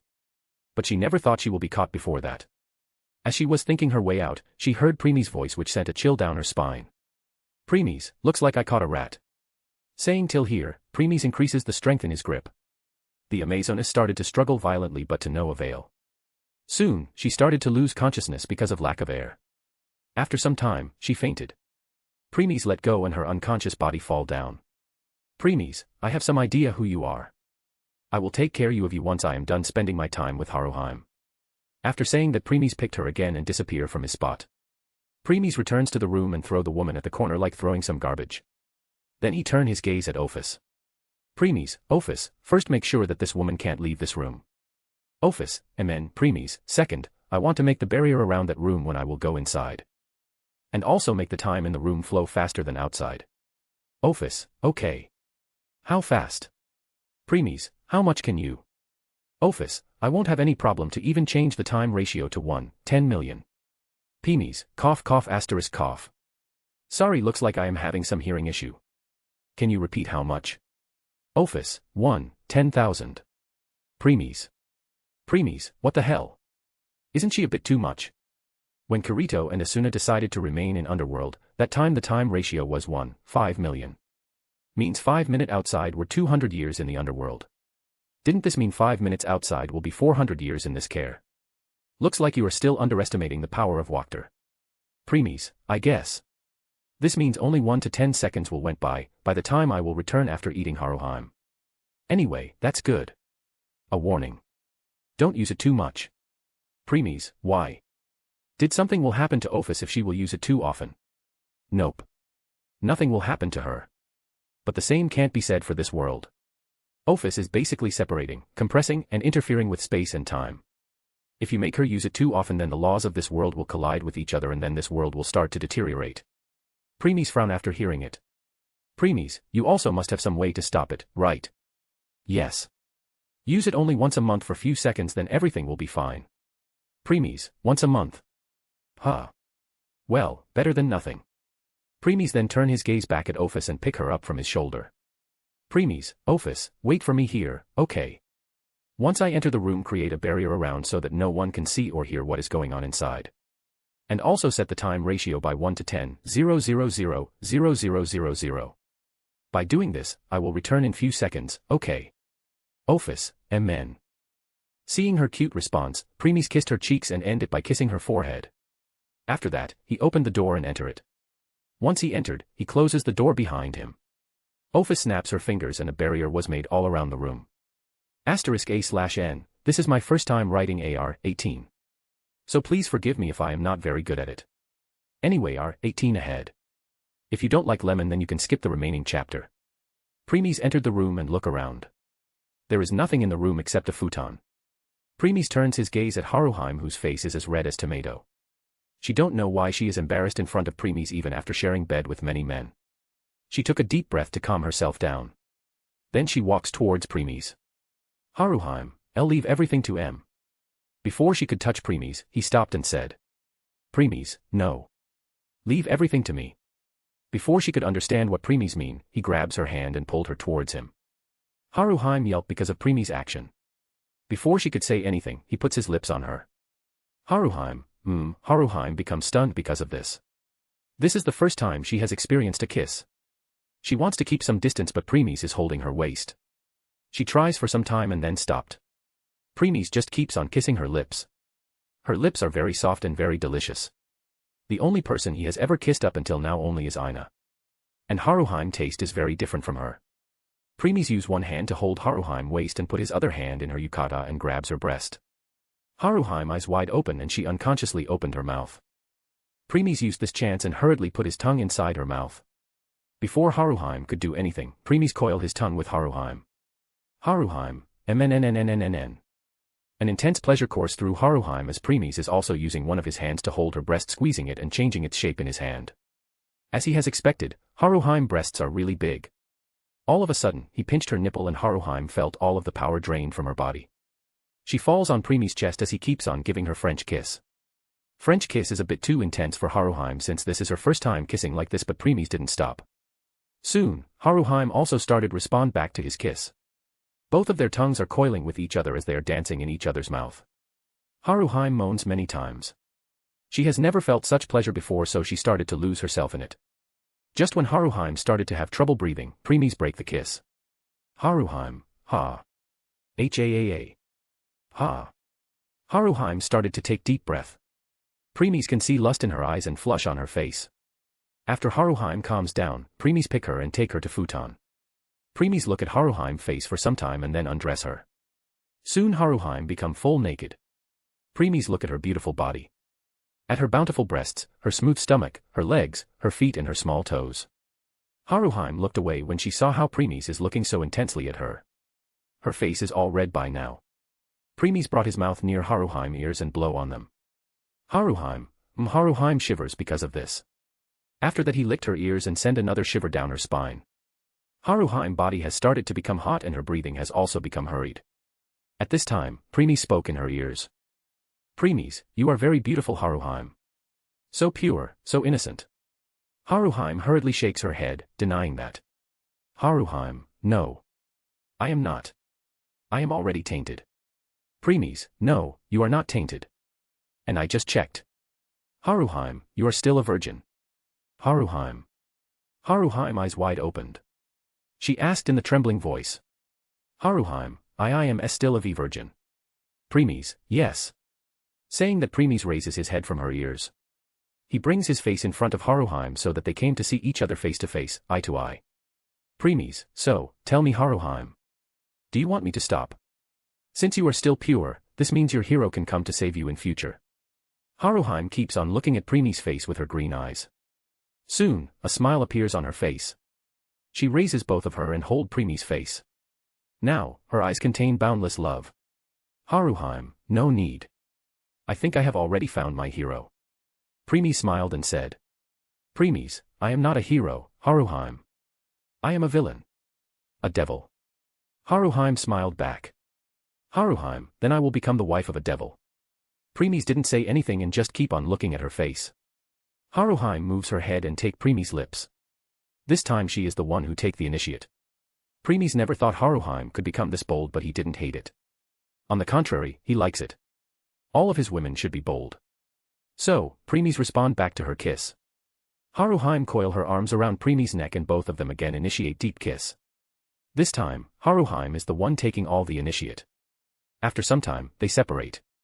A thin thread of saliva made a bridge which connected both of them. Preemies looked loving at Haruheim and continued. Preemies, I am going to make you kill many in future. And there will be many innocents involved in it. So are you, sir? Haruheim put a finger on his lip, stopping him from continuing anymore. She still has the same loving smile on her face as she said. Haruheim, I will do anything for you. Preemies widened his eyes slightly because of Haruheim's response. He never thought that the always kind-hearted Haruheim is ready to even kill innocents for him. Preemies shakes as seeing the determination in her eyes. Preemies raises his hand and grabbed the collar that was around Haruheim's neck. Preemies, no one can bound my woman. After that he releases his power and break the collar, making sure Haruheim didn't get hurt. Haruheim grabs her neck to check whether she is dreaming or not. After making sure that there is really no collar on her neck, she became very happy because she felt that she is free now. Because of this happiness she again kissed preemies. After separating, she looks at preemies and asked. Haruheim, my dear. You haven't told me your name yet. Preemies, smile my dear. Huh. Well, whatever. I was planning to tell her the same thing which I told to Lily about first become stronger than I will tell you, my name. But since she is going to become my woman now, I don't think I should hide my name from her. Preemies smiled at Haruheim and said. Preemies, preemies. My name is Preemies Rigla. Chapter 73, Eating Haruheim, Part 2. *A/N, here goes 3/3 chapter of this week. Please enjoy. *A/N, R, 18 scene ahead. If you don't like lemon then you can skip that. Haruheim, Preemies. Preemies Rigla. Haruheim spoke Preemies' name for some time, then a happy expression appears on her face. Preemies didn't say anything and just keep on caressing her head and her ears. Haruheim enjoyed Preemies' cares a lot. Then Preemies brings his face near her neck and started to kiss her neck. Haruheim, Aya. Haruheim moaned because of this. As Premies was kissing her neck, one of his hands is playing with her breast and other reached down her cave. When Premies touched her forbidden zone, Haruhime's entire body shivers and she moans even more. Premies stopped kissing her neck and bring his mouth to one of her breasts and started sucking her nipple. Haruhime, a. Haruhime moans even when intense pleasure struck her. As Premies was sucking one of her nipples, his other hand is playing with her other nipple, changing their shape however he wants. Haruhime just keeps on moaning non-stop. Soon her body shivers even more when insert one of his fingers inside her cave. After that he keeps on pushing and pulling out his finger. Haruhime's love juice has already drenched the futon by now. She feels like she is going crazy because of so much pleasure. After some time, Premies stopped to let her catch her breath. Haruhime keeps on taking deep breaths. Haruhime, what was that? Premies brought his mouth near Haruhime's ears and spoke. Premies, this is called to be loved. Haruhime, to be loved. As Haruhime went deep into thought, Premies released her breasts and bring his face down. Soon, he reached her cave and started to lick it. Haruhime, a. Haruhime moaned very loudly.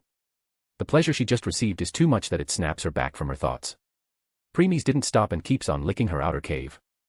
Soon, her cave looses and Premies inserted his tongue inside her, licking her interior. Haruhime has long lost herself in the pleasure. Saliva is leaking from her mouth. She is holding Premies' face, not letting it go. As Premies keeps on licking, the pleasure also keeps on increasing for Haruhime. She felt like something is coming. And soon, she climaxed. Haruhime, a. This is Haruhime's first orgasm ever. She is looking blankly at the ceiling. She felt like her soul has left her body and reached heavens. She has never felt something like this before. She released a large amount of juice on Premies' face. Premies didn't say anything and drink all of it. After that he raises his and look at Haruhime, who is slowly returning to earth. By the time Haruhime returns, Premies sent his midnight coat and elucidator back to his soul. Now he is only in his shorts. When Haruhime saw the Premies' perfect body, she unconsciously swallowed her saliva. Premies' body is not muscular, but all of his muscles are perfect. She can even saw the outline of all of his muscles. She never thought hiding behind the clothes will be such a perfect body. Haruhime has seen the body of many men. Even though she always collapses when she saw men's body, but she has never seen someone with such body before. She unconsciously raises her hands and started to touch Premies' body to feel his muscles. Haruhime, strong. Premies saw Haruhime's reaction and spoke. Premies, like it. Haruhime, nod. Premies, want to see more. Haruhime, nod. When Haruhime nodded her head, Premies took his beast out of his shorts. Haruhime, hi 3i. Haruhime almost screamed seeing such a beast. She started to wonder whether it can fit her. She touches Premies' little brother and spoke. Haruhime, hot. Premies smiled and pushed Haruhime down. He started to caress her lovingly. Haruhime enjoyed it a lot. Especially when he touched her ears. Haruhime closed eyes to enjoy it. After seeing that Haruhime has relaxed completely, Premies asked. Premies, are you ready? Haruhime, amen. Haruhime opened her eyes and nodded. Premies smiled and brought his little brother near her entrance. Premies lubricates his little brother with Haruhime love juice and then enter her cave. As his little brother was entering, he finds some resistant. But he used some force and the resistant came off. Haruhime, a. Haruhime screamed in pain as blood started to flow out. This is proof that Haruhime has become a woman as of now. Some tears appear near the corner of her eyes. Premies stopped moving forward and started to kiss her tears to ease her pain. If he wants, he can use his magic to erase the pain, but he didn't do that. Girl first time is very important. He knew Haruhime won't mind if he erases the pain, but he didn't do that. He wants her to remember that today is the day she became his. Even if it's painful. Haruhime started to sob because of pain. Premies keeps on caressing and kissing her. After some time, her sobbing stopped. She put her face in Premies' chest and spoke. Haruhime, thank you for not erasing the pain. I want to remember it forever. Premies just smiled and didn't say anything. Haruhime also don't want to listen some sorry or anything. After spending some time on his chest, Haruhime raises her head and look at Premies' face. Haruhime, you can move. Hearing her, Premies started to move. First, he forces his little brother to reach entirely in Haruhime. Pain started to increase, but Haruhime bites her lips to prevent herself from screaming. Soon, Premies' little brother is completing inside Haruhime. Haruhime opened her eyes wide because it has reached her womb. Then Premies started to move. At first it was painful but soon pleasure took over Haruheim. She started to moan loudly. Haruheim, AAAA. Triple A. AA. Haruheim keeps on moaning as Premies increased the speed of his piston. In between he touched a spot which make Haruheim come. He understands that it is her G-spot so he keeps on hitting that spot. Haruheim moans are increasing. If the room was not covered by barrier then everyone in Ishtar residence would have heard Haruheim moans. Haruheim, Premies. Premies, Premies. I am going crazy. Premies, it's okay. Forget everything and throw yourself in pleasure. I will take care of everything. After receiving Premies' permission, Haruheim no longer tried to resist the pleasure that was trying to take over her mind. Next, she lost herself in the pleasure. Now there is nothing but lust in her eyes. Haruheim, more. More. Harder, yes, there. Haruheim has completely lost herself in pleasure. She coils her legs around Premies' waist. Haruheim, Premies. More. My dear, Marie. Premies didn't stop and just keeps on getting in and out of her. Haruheim has already climaxed many times by now but Premies didn't even once. Premies brought his face to Haruheim and kissed her. Haruheim also responds back by coiling her tongue with his and wraps her arms around Premies' neck. Haruheim, If anyone saw them then they will think of them as a lover. Well, that is not far from truth. After some time, Premies feels like he is also reaching his limit so he hugged her tightly. Haruheim understands that so she also hugs him back. Haruheim, my dear, let's see come together. Premies, sure. Premies increases the speed of his piston. Soon, he reached his limit. Premies, I am coming. Haruheim, me too. After that Premies released his essence inside the womb of Haruheim. His essence completely painted her inside. Haruheim feels Premies' essence inside her and speak. Haruheim, hot. Haruheim started to take deep breath but Premies' little brother is still as firm as before inside her. Haruheim realizes that and started to caress Premies' face lovingly. Haruheim, my dear, let's go another round. Premies smiled and started to enjoy Haruheim's delicious body again. *A/N, R, 18 scene ends. No one knows how much time went by as they keep on going one after another. They stopped when Haruheim has completely reached her limit. Currently both of them are lying on the futon. Premies is still awake and energetic but Haruheim didn't even have the strength to move her finger. She has gone to deep sleep. Her head is rested on Premies' shoulder and there is a content smile on her face. Premies is caressing her head and ears gently. Calm look has already returned on his face by now. After some time, he spoke. Premies, how long it's been, Twilight. Since there is no one beside Haruheim, who is in deep sleep. Premies didn't try to speak in his mind. 2 days. Premies, 2 days. Huh. This means 1 to 2 seconds have gone by outside. Yes. Premies, I see. By the way, why don't you make her your permanent member? Premies shakes his head, denying Twilight. Premies, no. She is still not strong enough. The worlds that I will be going will have many fights. Currently, she can't even protect herself, let alone taking part in them. You can just keep her in home. Prince shakes his head again. He turns his gaze at Haruheim and speak. Premies, knowing her, she won't like it. She will try to take part in them. That's why it's better if she will stay here and increases her strength. I think I will make both her and Lily permanent member when I will return from my travel in another world. Then who will keep them safe when you will leave? Premies, I will talk with Loki, Freya, and Hephaestus before leaving to keep them safe while keep themselves hidden. 3 strongest guild protection. Ha. Haruheim, dear. Haruheim mutters something in her sleep. Seeing this Premies smiled and started to caress her even more tenderly. As if she senses that it is Premies, her smile become even more bright and started to get even more closer to Premies. Premies, she is just like a child. True. Just like how childs sleep without any care of the world. She is the same. This means she has complete blind trust in you. Premies only smiled and didn't say anything more. Are you going to eat Lily Ruka Arde too, once you will return? Premies, I guess.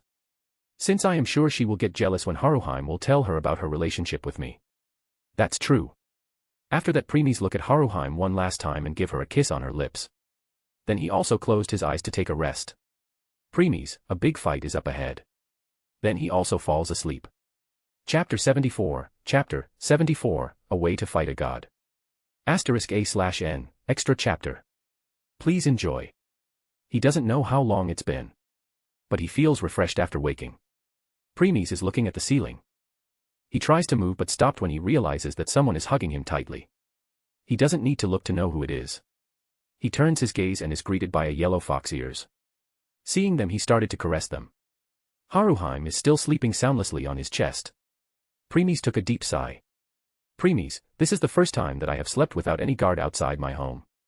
That's true. Maybe because Ophis is guarding outside. Premies, maybe. Premies becomes silent again. He is making plans for his next course of action. He has decided that he will slaughter all Ishtar familia than her entertainment district. He will face Ishtar in the end. At this time, Twilight spoke. Premies. Premies, what is it? Twilight becomes silent and took some time before continuing. Premies, you said you want to unlock your Manjikyu Sharingan temporary to torture Ishtar.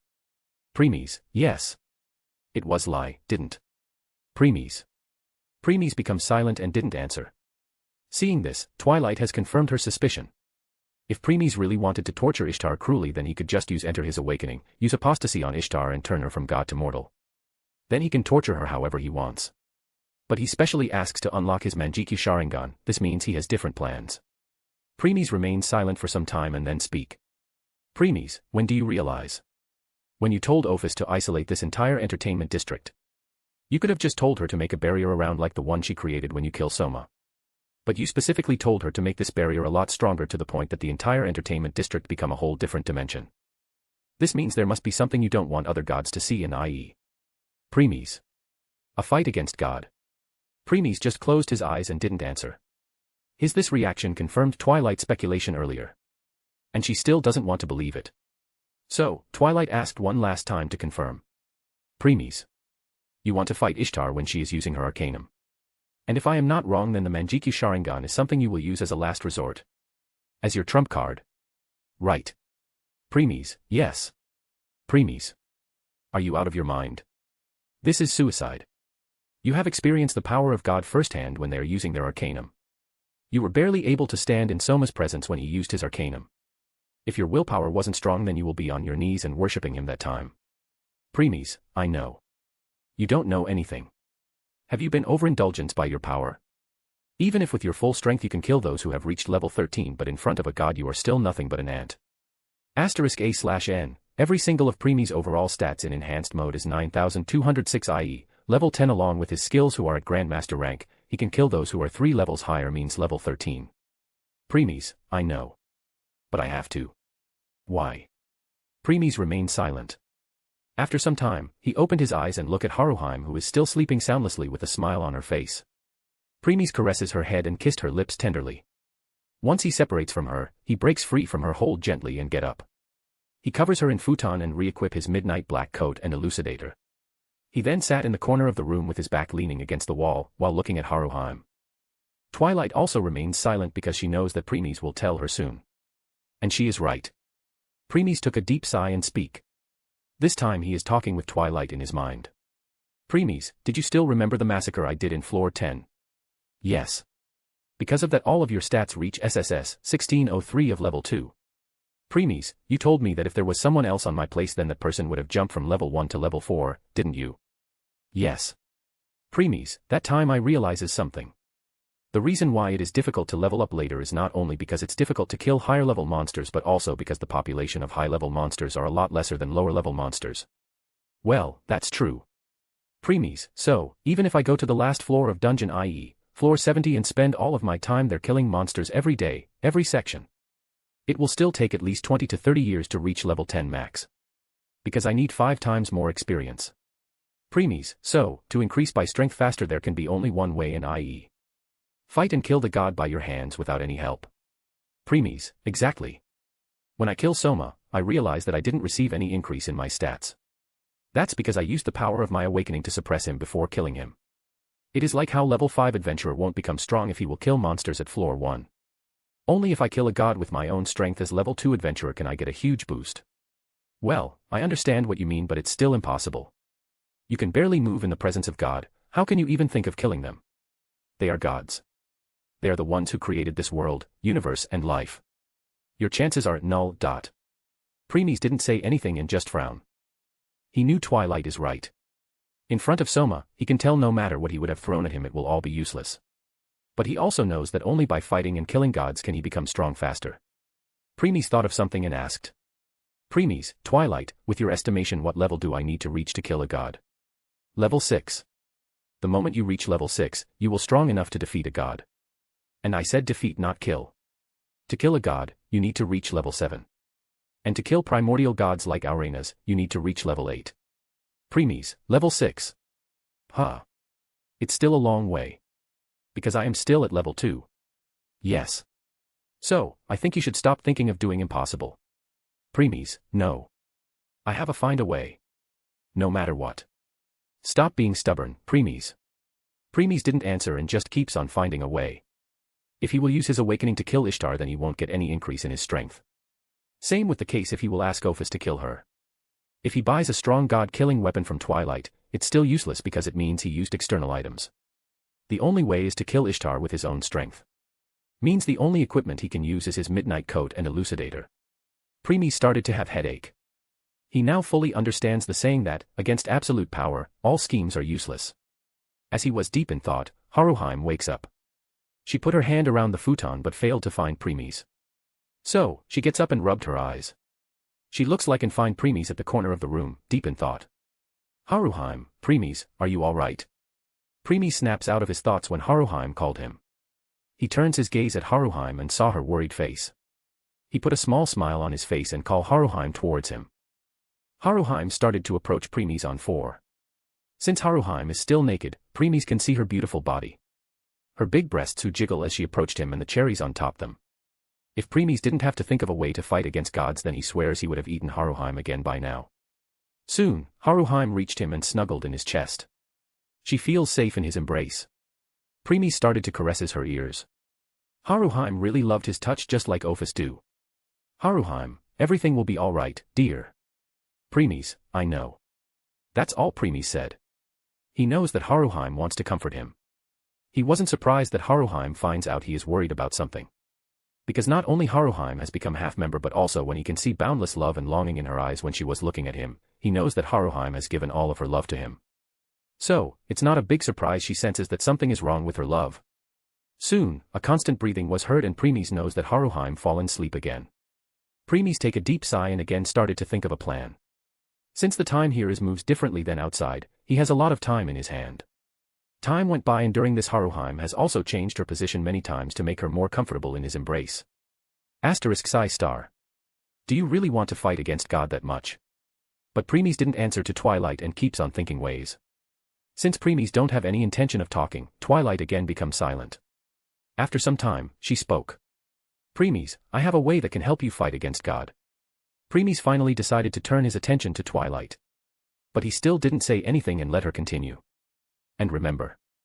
I say, a way to fight against God. I didn't guarantee you that you can kill a god. But it can increase your chances of defeating her. Premies, how much chances? Depends on you. Currently your chances of fighting a god are as equal as 0%. With this it can rise to at least 10%. At minimum. Premies, 10%. Huh. Well, it's a lot better than 0% though. Premies, so, what is it? Twilight becomes silent again and Premies didn't force her and waited for her. After few seconds, Twilight spoke. You have seen Bleach before, right? Premies, yes. I still have some memories of it. So, you are saying the way you are talking about is somehow related to it? Yes. Premies, Did you mean Zanpakuto? No. Holification. Premies widened his eyes when he heard this. In the next second he narrowed his eyes and speak. Premies, holification. The process by which the strength limit of a soul is increased by removing the boundary between Shinigami and Hollow. This allows one to gain tremendous power, so long as their holification is under their own control, and is personified by a hollow-like mask appears when entering this state. In order to gain control over holification, one must defeat the inner hollow that resides within inside their inner world. Yup, that one. Premies, but doesn't this mean that I have to go to Bleach World? No. First, let me continue. You can describe holification as a way to make yourself complete. Premies, a way to make myself complete. Yes. You see, as long as there is light there will be darkness. A coin has two sides. No matter how much one side try to deny other side, the truth is only when two sides come together, they become complete. That's the same case for everyone.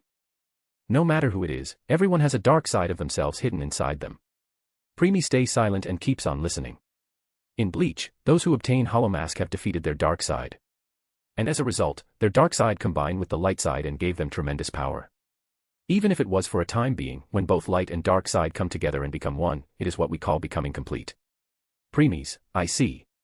No wonder holification made them so strong. Because it is the fusion of both sides. Exactly. As for you preemies and your permanent members, you both have completely combined with your soul. So, your body is your soul and your soul is your body. Even if you go to the Bleach world in the future, you will find out that you can enter Soul Society without any problem. Preemies, I see. So, I don't need to go to Bleach world. I just have to defeat my dark self to get my holification mask. Yes and no. Preemies. Yes, you don't need to go to Bleach. No, what you need is not holoification but perfect holification. Preemies, perfect holification. I have never heard of it before. Because only you and your permanent members can achieve this because their body and soul is same. Preemies, what is the difference? Normal holification can increase all of your stats by x2. But since you have enhanced mode it's useless to you. Preemies, that's true. I know. But perfect holification can increase all your stats beyond x2. Preemies, beyond x2. Preemies become stunned but he didn't become happy. Instead, a serious expression appears on his face. Preemies, then attaining it will be even more difficult. Exactly. Preemies took a deep breath and asked. Preemies, what do I have to do? In normal holification, you have to defeat your dark self. But in this case, Preemies, you have to kill him. Chapter 75, Meeting Dark Preemies Again.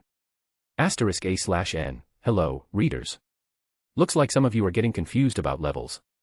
Let me explain. So, in normal case scenario, every level max limit is S999 per stat. For example, in level 1 your strength reaches S999 but in level 2 it reaches E500.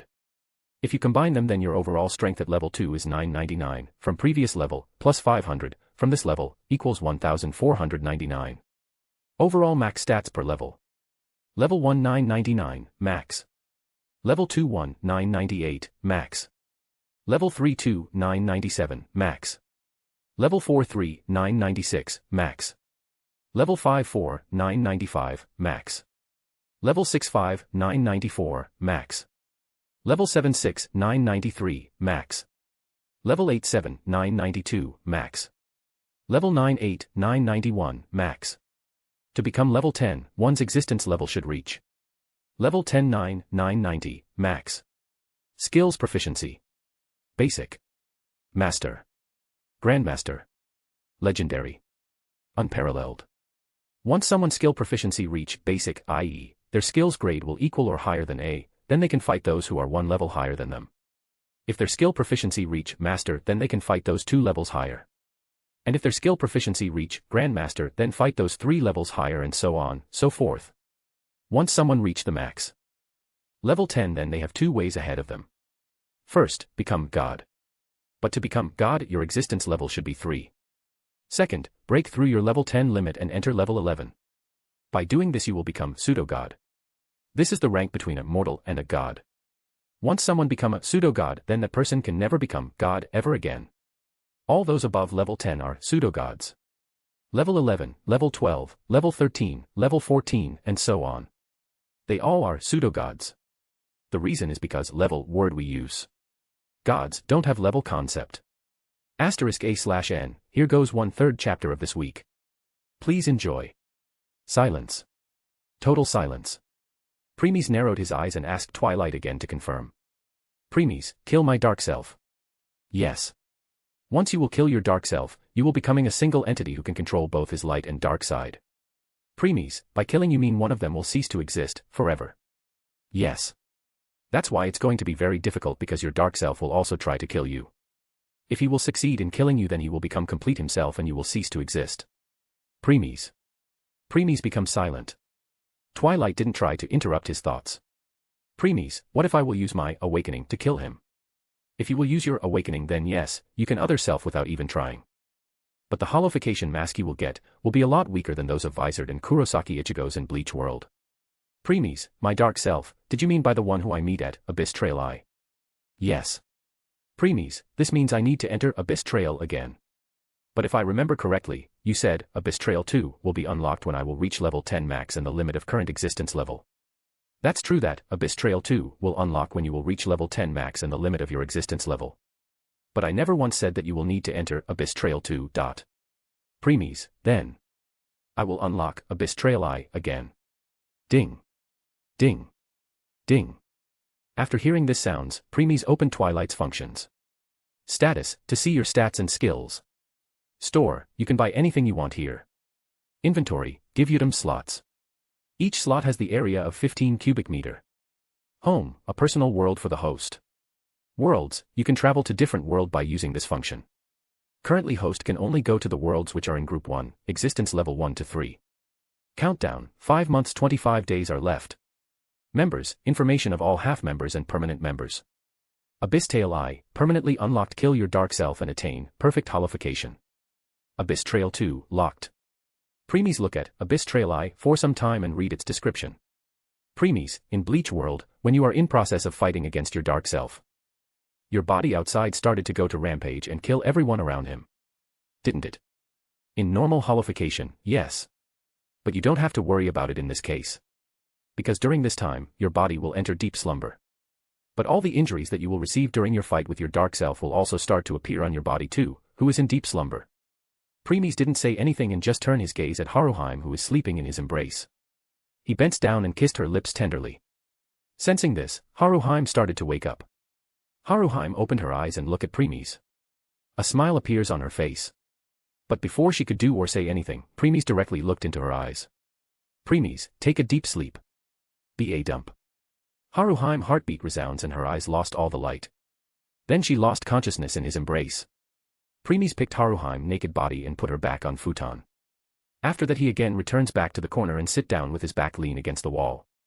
That was good thing you did. If she saw the injuries appearing on your body, she will be very worried. Premies didn't say anything and just keeps on looking at Haruheim, who has fallen into deep sleep. After some time, he took a deep breath and opened Twilight function window again. He clicks on Abyss Trail I. Do you want to initiate the Abyss Trail I, Y/N? Premies, yes. Abyss Trail I started. Then darkness covers Premies. Premies finds himself at familiar place again. There is only darkness around him. Last time, when Premies was here, he has nothing with him and had become a normal human. But this time, it's different. He still has his midnight coat, elucidator, Sharingan, his power and everything. Because of that he can clearly see in this darkness without any problem. Premies looks around and find himself in the center of the same room, which is as big as 3 basketball court. This time, he didn't move around like last time, and just remaining standing on his place, waiting patiently. Time went by minutes, hours, months and even years. But Premies didn't care and remained standing on his place like a statue. Not bad. You are not as impatient as you were before. Premies looks back and saw the same person again. The person is very handsome. He has sharp chin and sharp nose. He has dark black hair and is wearing black coat and there is a sword behind him. And he has blood red eyes. If you will look with more attentively then you will find that this person black coat is actually midnight coat, his sword is actually elucidator and his blood red eyes are actually Sharingan. His strength is at the same level as Premies. But if he was not releasing dark aura then you will think you are looking at Premies. Unlike Premies, who has stoic expression on his face almost every time, this person has a cruel smile on his face. Even when looking at his dark self, Premies didn't have any change in his expression. He calmly answers. Premies, as my Sharingan become more and more stronger, the darkness inside me also increases. If before I feel uncomfortable with darkness then now, I feel very comfortable in it.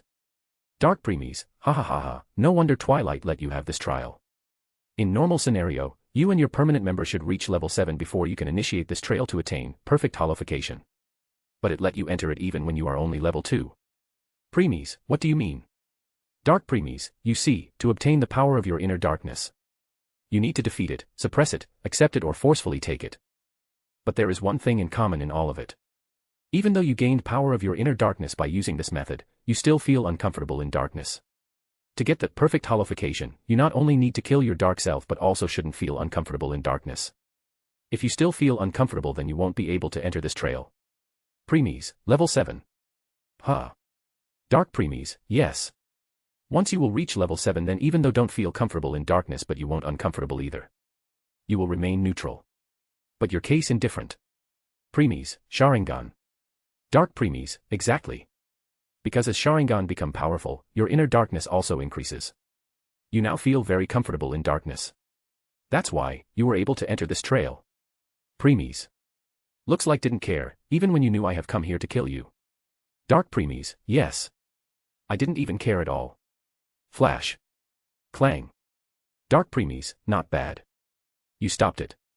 I thought that you had been slacking off once you realized that no one is your match in this world. Except gods. But that is also if they don't release their arcanum. And once they did, they will be forcefully sent back to heavens. So, you can be called the strongest existence in this world. Only if there are not any pseudo-gods this world. Preemies didn't answer and just ready his elucidator. Even though he knew that he is strongest existences in this world just below gods, he still never let his guard down unless he is in his home. Seeing Preemies' reaction, Dark Preemies praised him inwardly. Dark Preemies, anyway. This place isn't enough for the life and death battle of two of us, since our strength have reached that of level 13 pseudo-god. Let me change it. Snap. Tremble. Dark Preemies snaps his fingers and the entire place started to tremble. Soon, the place become bigger and keeps on increasing even more. All four ends of the room has long been erased. This keeps on going for some time, until it stopped. Bang. The entire place becomes silent again. The place is still same with nothing but open area all round. But this time, there is no end in the room. This is an empty place with infinity area. They can fight here without any problem. Dark Preemies, what do you think? Preemies, not bad. I guess. Dark Preemies, hee hee. Right. After saying that, Dark Preemies took some steps back and create a distance between each other. When Dark Preemies reach a certain distance, he become ready. Both Preemies and Dark Preemies are looking at each other. Even though Preemies has his same calm look and Dark Preemies has his same evil smile, both of their eyes are serious. This is life and death battle. One of them will cease to exist forever and winner will become complete. The distance between two of them is 500 meters. But they only need an instant to cover it. Both of them started to release their power. Then they both move together. The distance between them is completed in an instant and their elucidator collides. Boom. Entire space tremble and shock wave spread all around. Both of them have decided to go all out from the very beginning. They took some distance and attack again. Clang. Bang. Slash. Boom. Crush. Crash. They have already exchanged countless blows in a second. Shockwaves are releasing and land around them have many gorges. This is not a fight an adventurer can take part in. Clank. Their swords collide again. Preemies use some more force and push Dark Preemies back. But still, there is no damage on Dark Preemies. Just when Dark Preemies was going to stable himself, pure white lighting appears in Preemies' left hand. Chirp. Preemies, why spear? A pure white lighting spear released from Preemies' hand and reached Dark Preemies in an instant. Splurt. The white spear penetrates the Dark Preemies' chest and came out from his back. Even when seeing this, Dark Preemies still has same evil smile on his face. Soon, the body of Dark Preemies disperse into 6 ravens. Croc. Croc. Croc. Croc. Croc. Croc.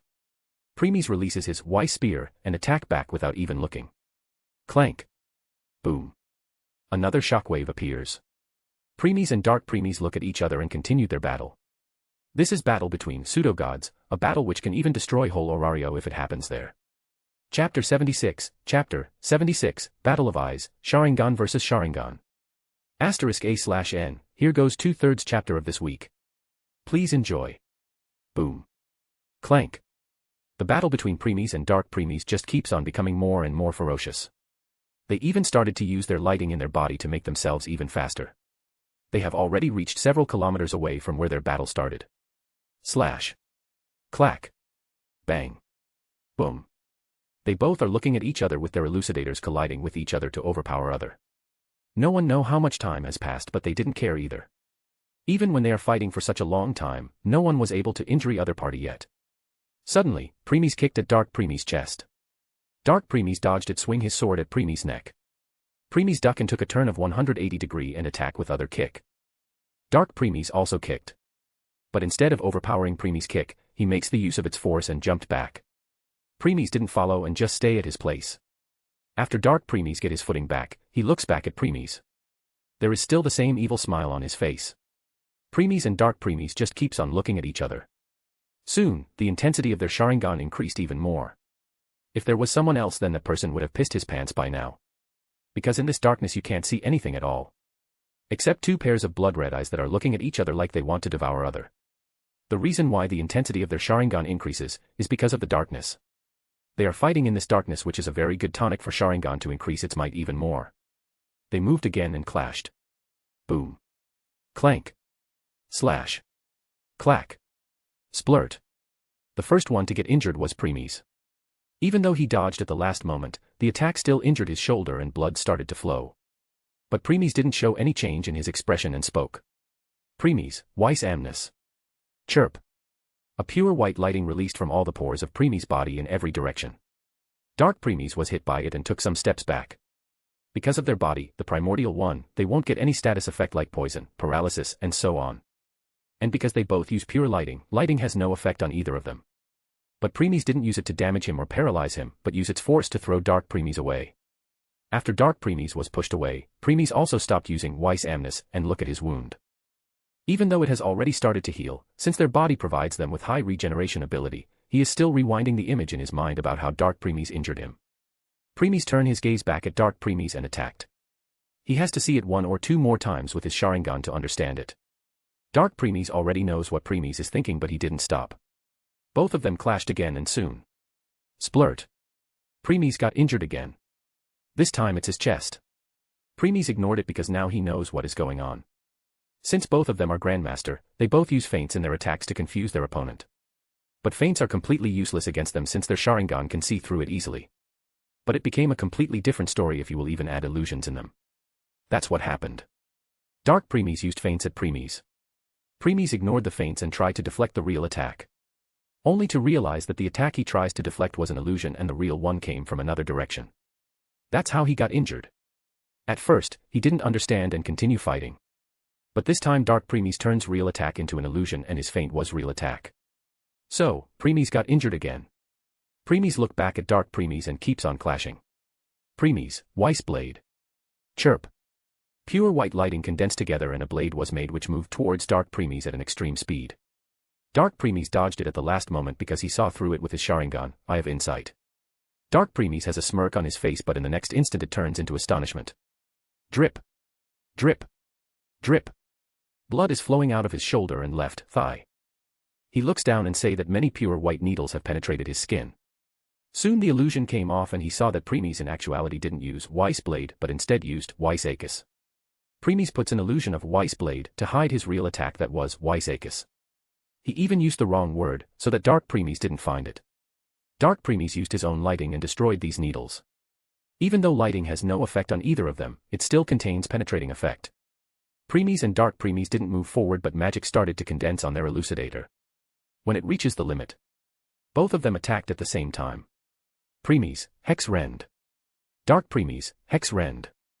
A magic slash in the shape of Crescent Moon was released by both of them.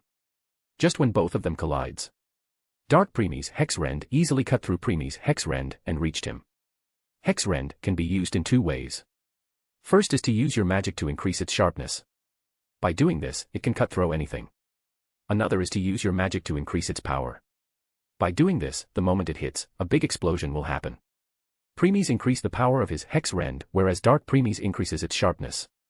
So, Dark Premies' Hex Rend directly cuts the Premies one into 2. Dark Premies' Hex Rend soon reach Premies and cut him in 2. The 2 body parts of Premies instantly disperse into 6 ravens. Croc. Croc. Croc. Croc. Croc. Croc. Kaboom. The moment Premies was slashed into 2, his Hex Rend, which has divided into 2, explodes. Debris is flying everywhere. Suddenly, Premies appears on top of Dark Premies and condensed Weiss Blade in his left hand and attacked. Dark Premies didn't try to defend himself and when attack hit him, he also disperses into ravens. Croc. Croc. Croc. Croc. Croc. Croc. Premies didn't stop and attacked at his right side. That's where Dark Premies was. Dark Premies jumped back and dodged it. Or so, he thought. He senses something and dodged to the left. This move saved his life. As a pure white lighting blade penetrates through his chest and came out of his back. Splurt. He looked back at Premies and realizes what he did. When Premies suddenly appeared on top of him and attacked with his Weiss Blade, in actuality it wasn't the Weiss Blade but his Elucidator. And when he attacked with his Elucidator, in actuality it was Weiss Blade. Premies has already changed his hands. He is holding Elucidator with his left hand right now and Weiss Blade with his right. He used his illusion to hide it. So, when Dark Premies dodged, the Weiss Blade extends and penetrates his chest. His instinct saved him in the last moment, otherwise the Weiss Blade would have penetrated his heart just then. Dark Premies never thought that Premies will be able to hide his attacks and his illusions this well. Blood has started to flow from Dark Premies' chest. Suddenly, Dark Premies released Hex Rend towards Premies all of a sudden. Premies hurriedly disperse his Weiss Blade and bring his Elucidator in front of him to block it. Boom. The explosion was so strong that Premies was thrown few hundred kilometers away. Even though he stopped the direct confrontation against it, the damage he received is too much. Premies is not the only one who is hiding his real attack in his illusions. Dark Premies is the same. So, Premies also failed to react to it. After some time. Bang. Premies came out of the debris. His body is full of injuries so he fell on one of his knees. Hex Rend is similar Getsuga Tensho of Kurosaki Ichigo in Bleach World. But Hex Rend has more power since it is the compression of magic to the limit and not a single bit of magic is leaked out or dispersed in atmosphere when it is released. So, it's no wonder it did some numbers on Premies who took a full blunt of it. If he hadn't brought his Elucidator in front of him at the last second then the damage will be even more. Dark Premies also falls on one of his knees. Even though his attack hit Premies and throw him away. He also receives a lot of damage when Premies' Weiss Blade penetrates his chest and came out of his back. Premies, HAAA. HAAA. HAAA. Dark Premies, HAAA. HAAA. HAAA. Both of their breathing has become haggard. They both are looking at each other with serious expression. None of them is ready to give up yet. Both of them put some strength in their legs and stand up. Even though both of them are breathing heavy, they started to move. Step. Step. Step. Premies was the first one to move. He started to walk towards Dark Premies step by step. Step. Step. Step. Dark Premies also started to move towards Premies step by step. Step. Step. Step. Step. Step. Step. Step. Step. Step. Soon, their steps become faster and they run towards each other. Lighting to release from both of them and they suddenly accelerated. The distance between them was few hundred kilometers but they clashed with each other in the next instant. Clank. Boom. Explosion happen and giant mushroom of explosion rises. Area around has already been destroyed but they didn't care. They just keep on clashing. One moment they were in one place and in the next moment, they are at another place. Slash. Plat. Clank. BZZZ. As they keep on clashing, more and more injuries started to appear on both of them. They are playing with illusion. At first, they only hide their real attack in illusions. Later even their once real attack turns into illusion. Dark Premies used Weiss Achis and Premies countered it with Weiss Amnes. Because Weiss Amnes defends its users from all direction, so Dark Premies' real attack which he hides in his countless illusions also failed. The battle is more and more devastating. No one should fight a battle of eyes with Uchiha. Because the moment they did, the battle is over. That's the same case for Danzo. Even though he has implanted my Sharingans in his right hand and even know the Uchiha clan forbidden technique Izanagi. He still died by Sasuke's hand since he looks directly into his eyes. The same is the case here. Premies and Dark Premies are fighting while looking into each other's eyes. Even though they both know that they can prevent themselves from falling into illusion if they don't look into each other's eyes but they still did. It's not because of arrogance but because as they fight their battle of eyes, their Sharingan become more and more stronger. Their illusions become more and more perfect. To the point, they even ignored each other's attack that was going to hit them and continued on. Boom. Another explosion and both of them were pushed away. After stabling themselves they look into each other's eyes. Now their Sharingan has already become so strong that they can see through any illusion with ease. Premies has his still stoic look and Dark Premies has his same evil smile. Both of them are full of injuries but they ignored it. Dark Premies, time to end this. Premies, yes. Both have put their Elucidator back into its sheath. Then they put their right hand on their left arm. Soon, pure white lighting started to condense in their left hand. Chirp. Chirp. The intensity of lighting keeps on increasing and increasing. When it reached its limit both of them moved. Both of them shortened their distance in an instant. Premies has his same stoic look and Dark Premies has big sneer on his face. Premies, Weiss Chidori. Dark Premies, Weiss Chidori. Both of them spoke at the same time. There's this confrontation will end everything. They both know that. But they didn't stop. Just when both of their Weiss Chidori clashed, there was nothing. There was no explosion, no destruction. Totally nothing. But another voice was heard. Crack. Crash. The voice of glass breaking was heard. And the entire space collapsed like a glass. Premies is still standing on the same place. To be more accurate, he is standing at the middle of room which is as big 3 basketball court. The same place where he appears when he initiated Abyss Trail Eye. Everything around him clean. Without any destruction, explosion, gorges and so on. Like their world-shattering battle never happens in the first place. But there is something different this time. How did you know? Premies looks back at Dark Premies without any change of his expression. But that's not the same case for Dark Premies. Instead of his signature evil smile, his face is as pale as white. Because Premies' left hand which has Weiss Chidori in it, have penetrated the Dark Premies' chest and destroyed his heart. Chapter 77, Perfect Holophicatan. *A/N, here goes 3/3 chapter of this week. Please enjoy. Premies didn't say anything and pulled his hand out of Dark Premies' chest. Once he did that, blood gushed out like a fountain from Dark Premies' chest. Splurt. Dark Premies, arg. Cough cough.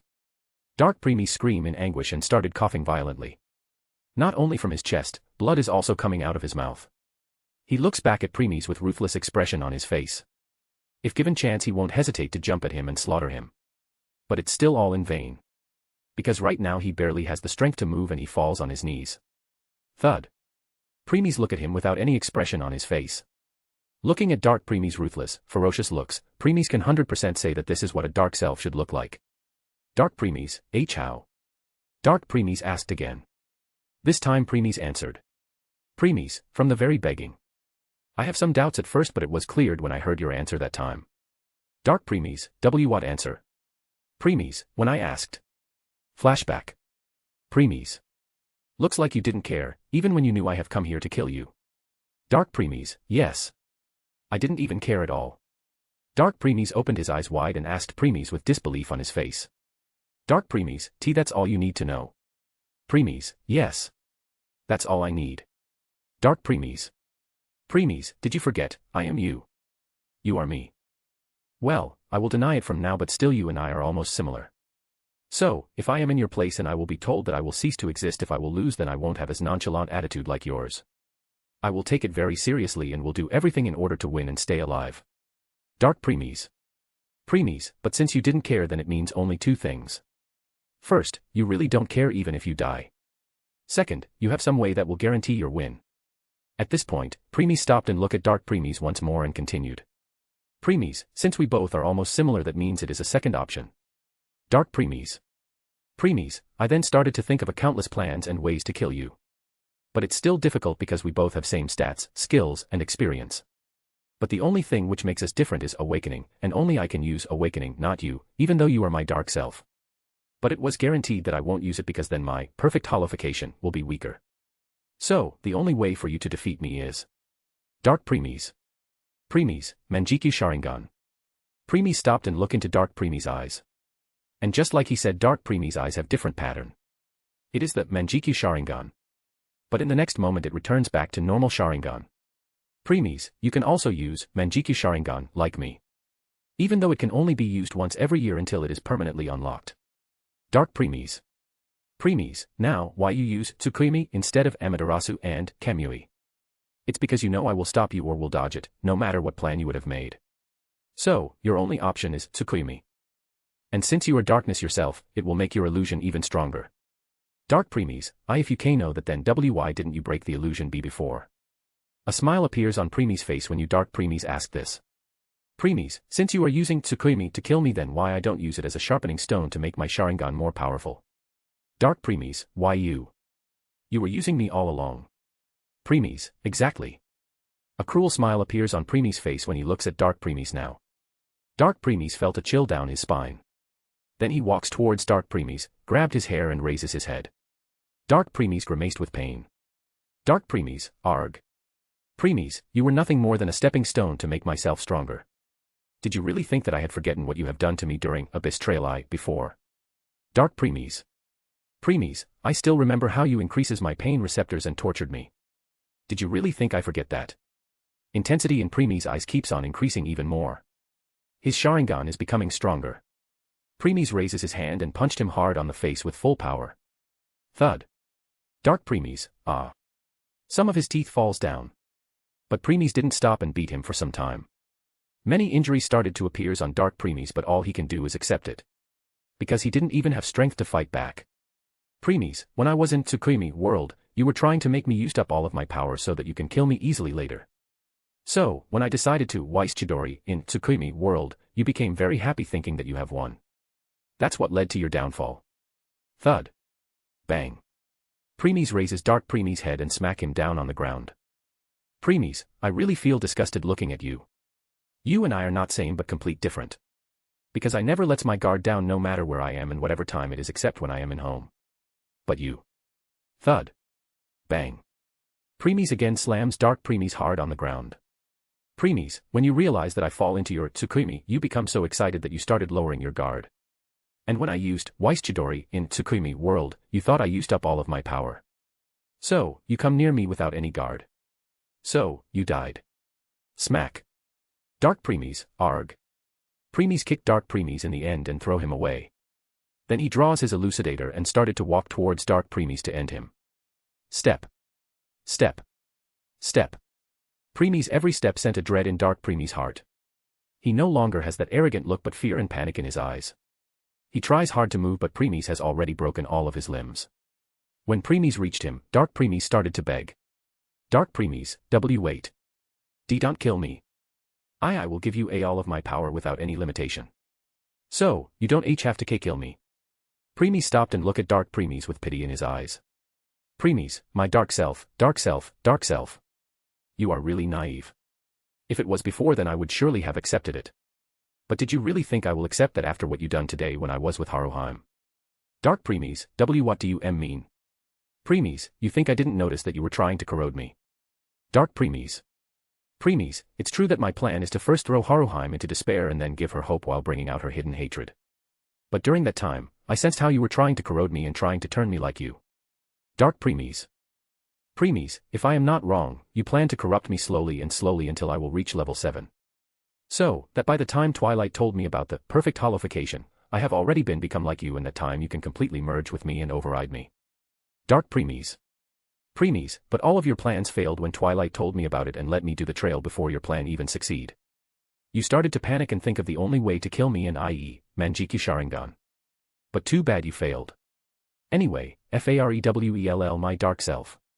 Dark Premies, wait. But Premies didn't stop and swing his elucidated to end him. Flash. Thud. A flash went by and Dark Premies' neck was severed. Premies look at the severed head which still have the same ruthless expression. Even till the end, Dark Premies can't believe he died just when his plan just started. Premies look at the Dark Premies and mummer.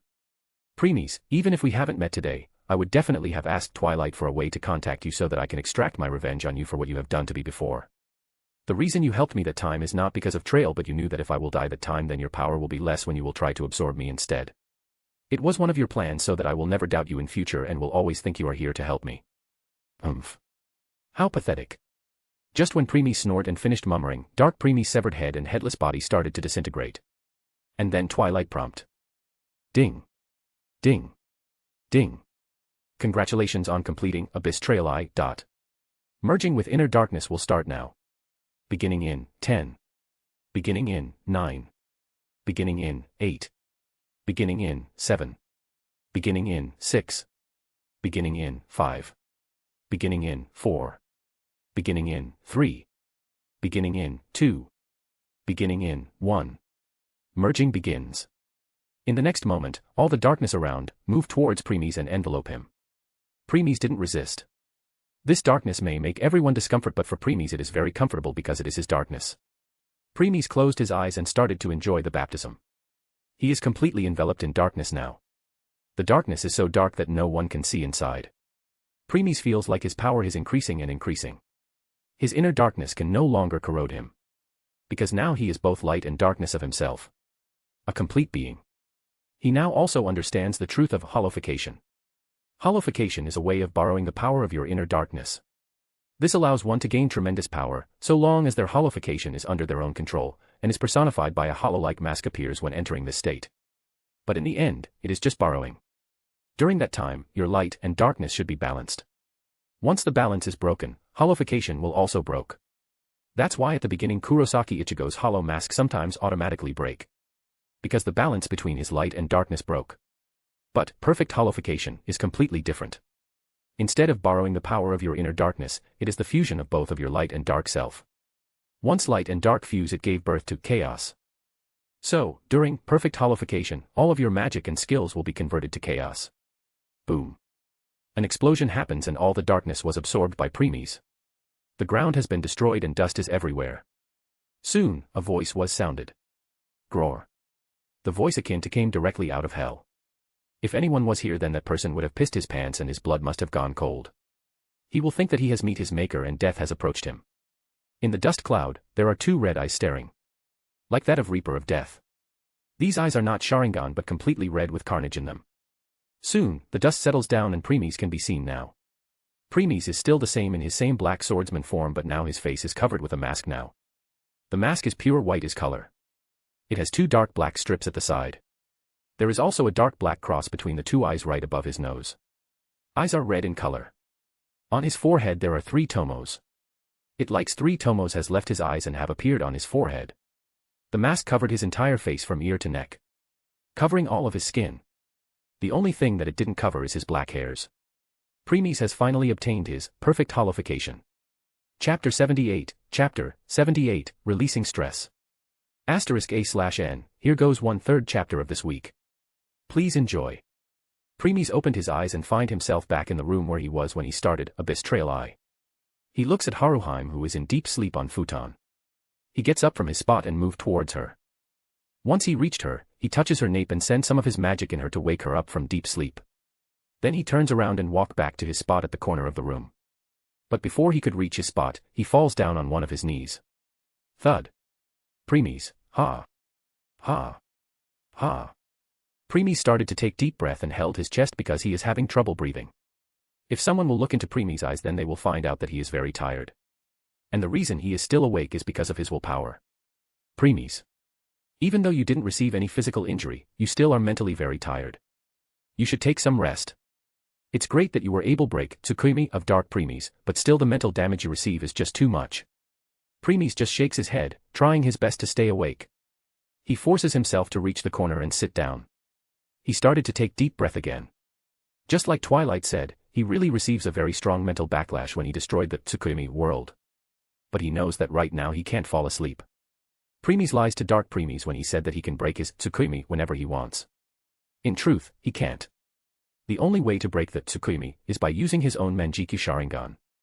But he can't do it because Manjiki Sharingan will be his life-saving card when he will be fighting Ishtar. He also can't use his Awakening to break it since it will give him weak, perfect holification as a result. So, the only way is to make his Sharingan even stronger so that he can break Tsukimi without using his own Manjiki Sharingan.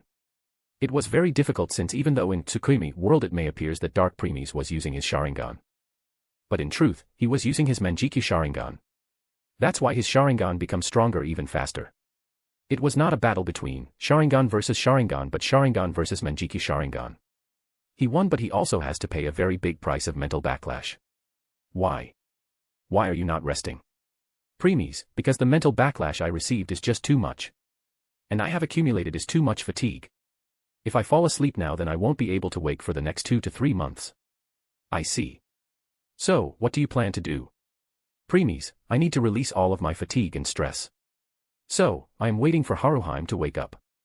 Alright. Preemies, by the way, I have just taken Haruhime's first time. Will she still be sore down? You don't have to worry about it. Your seed not only suppress her blood awakening but also increase the speed of regeneration. By the time she will wake up, she will be completely fine and full of energy.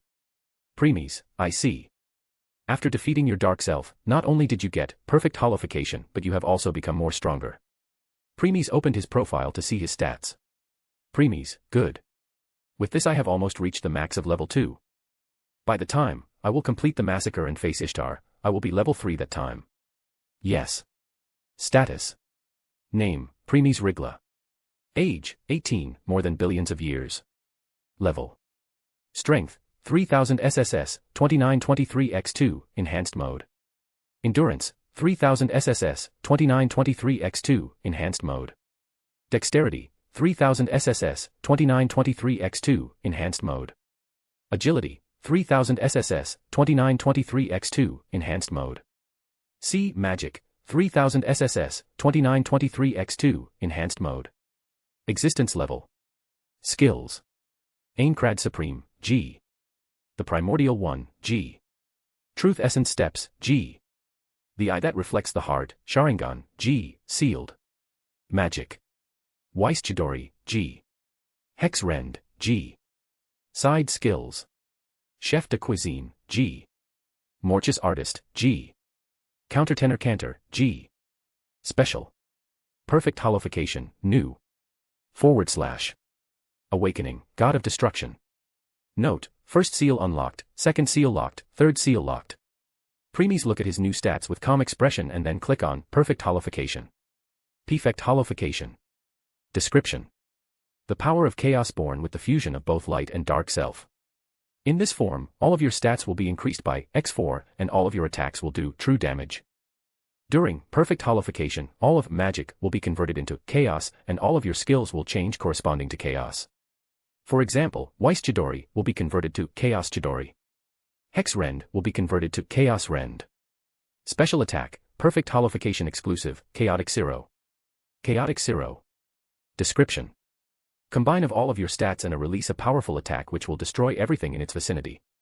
Asterisk note, by combination it means if all your stats are 3000 then the power of Chaotic Zero will be 15,000. Because you have 5 stats i.e., Strength, Endurance, Dexterity, Agility, and Magic. If all are at 3000 then 3000 x 5 it's 15,000. Premies look at the description of Perfect Holification and become astonished. Premies, x4 in all stats and all top that true damage. No wonder you say this can help me fight gods. Right. Gods have divinity that protect them. But in front of true damage it doesn't matter what defense they have. If I have to give a description on true damage then it means you will completely ignore all of their defenses and damage reduction. In other words, you will always do full damage, regardless of the situation. Premies, how much are my chances now? If you will reach level 3 then your chances of defeating God rise to 13%. Premies, 13%. Huh. Premies, true damage may appear overwhelming but against the gods it's not. Premies remain silent and let Twilight continue. Let me give you an example. Think that you have 100 points of attack. Because of true damage you will do full 100 points of damage no matter what. But what if your opponent has the HP of 10 million or 100 million points? In such case, your so-called 100 points true damage is as equal to as mosquito bite. Premies. On top of that, don't forget their regeneration. Even if damage them a little, in a next instant they will be completely healed. And did you really think that gods will let you hit them again? The moment you will succeed in hurting them, in the next moment they will beat crap out of you. Think of it, mortal was able to hurt a god. To gods it will feel like someone has trampled on their dignity. They won't hesitate to kill you. So, be prepared. Premies didn't say anything and closed the Twilight window. He completely understands that even if he has true damage now, his strength is still weak. According to Twilight, the 13% chances that he has is for defeating a god not kill it. He also understands why Twilight said he needs to reach his level 6 to defeat a god. Because at that time his Elucidator whose ability is also of ignoring some of the defenses will also increase. And when Twilight said that he can kill a god at level 7 then she means by using Perfect Holification. Because, Perfect Holification, trail can only be opened when one reaches level 7. Only this time is an exception. As Premies was deep in thought, he suddenly gets up and walks towards Haruheim. Just when he reaches Haruheim, she also wakes up. Haruheim, HNGH. Haruheim opened her eyes slightly and saw Premies in front of her. Because she could say anything Premies attacked her. R18 scene ahead. If you don't like it then you can skip that part. Premies put his lips on Haruheim's lips. Haruheim was surprised a little then reciprocated it back. Haruheim, Premies opened her lips and put his tongue inside Haruheim's mouth. Both of their tongues intertwined with each other. Haruheim's consciousness started to become hazy and she started to melt. Moans started to release from her closed mouth. Premies separated his mouth when Haruheim started to have trouble breathing. A thin string of saliva is still connecting both of their mouth. Both of them have lust in their eyes. Primi send both his midnight coat and elucidator into his soul, and then his dragon enters Haruheim cave. Haruheim, ahhhhhhhhhhhh. Haruheim moans loudly when Primi's dragon reached her womb. After that, Primi started his piston movement. Haruheim, ahhhhh. Ahhhhh. Ahhhhh. Haruheim keeps on moaning and Primi's just keeps on pounding. Haruheim is completely lost his pleasure. Primi started to such her nipples, giving her even more pleasure. Futon is already drenched with Haruheim love juice by now. She has already climaxed many times, but Primi's didn't even once. After some time of pounding, Primi's released his seed inside Haruheim womb and painted her inside. Haruheim,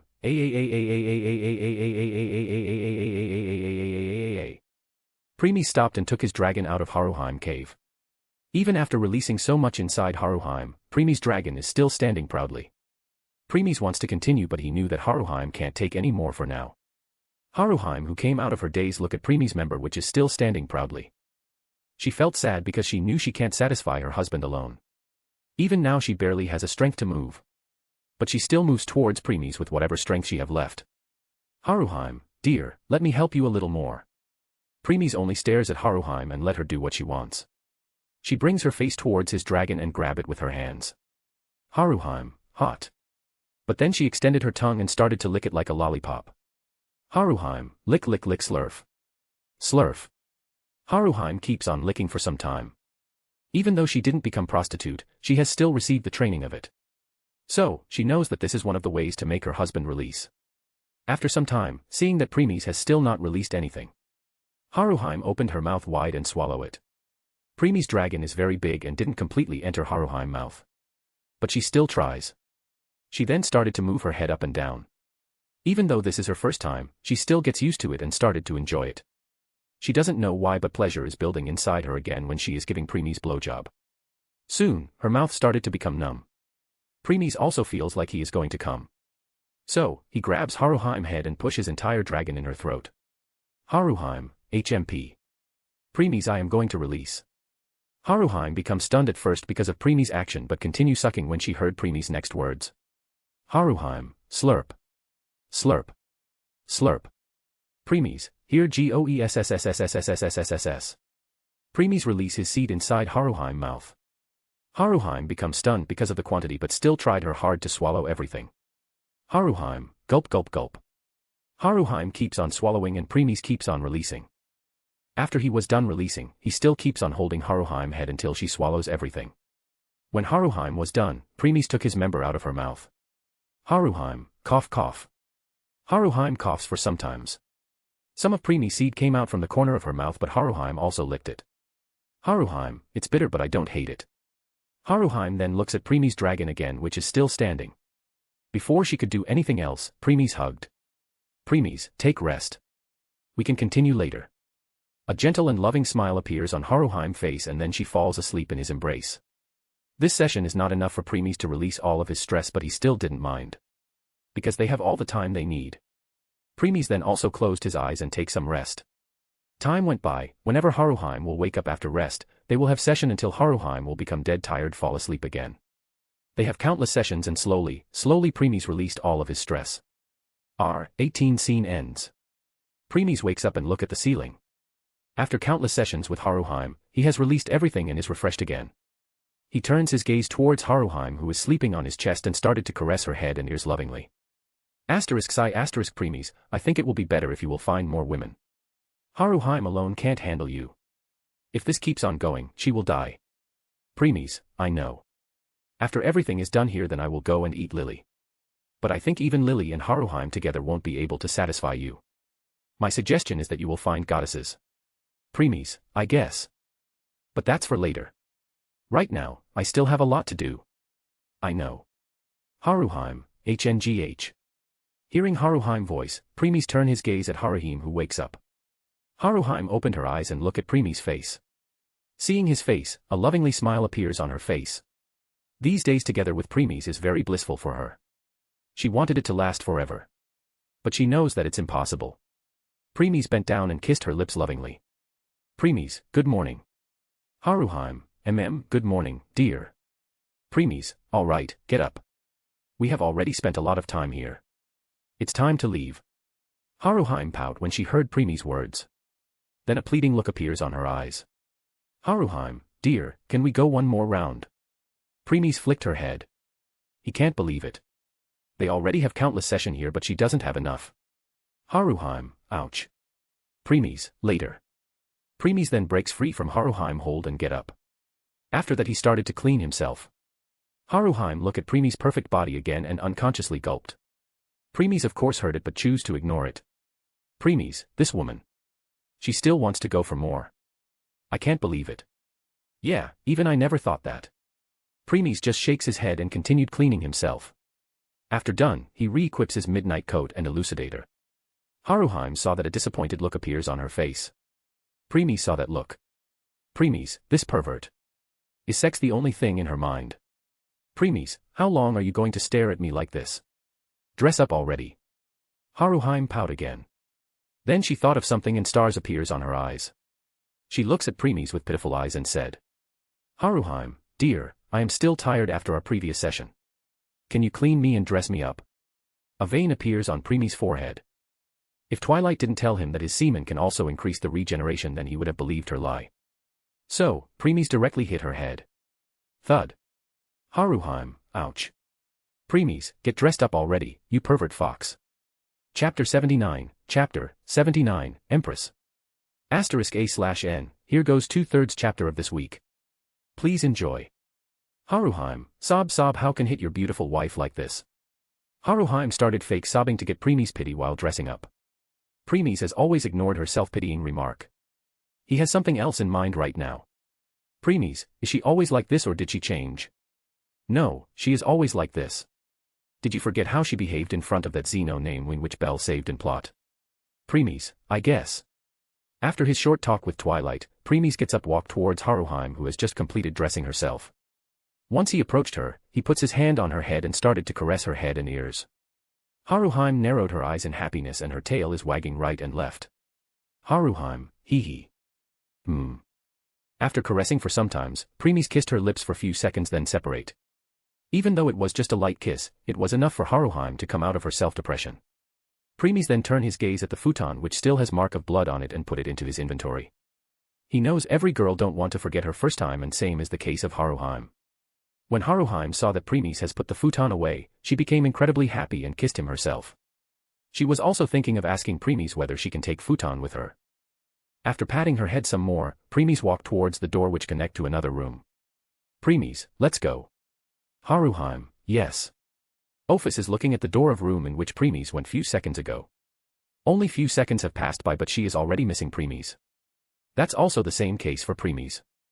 The reason he hurried Haruhime is because he is also missing Ophis. They both have already grown attached to each other to the point that they won't have a peace of mind if they are not together. Drrrr.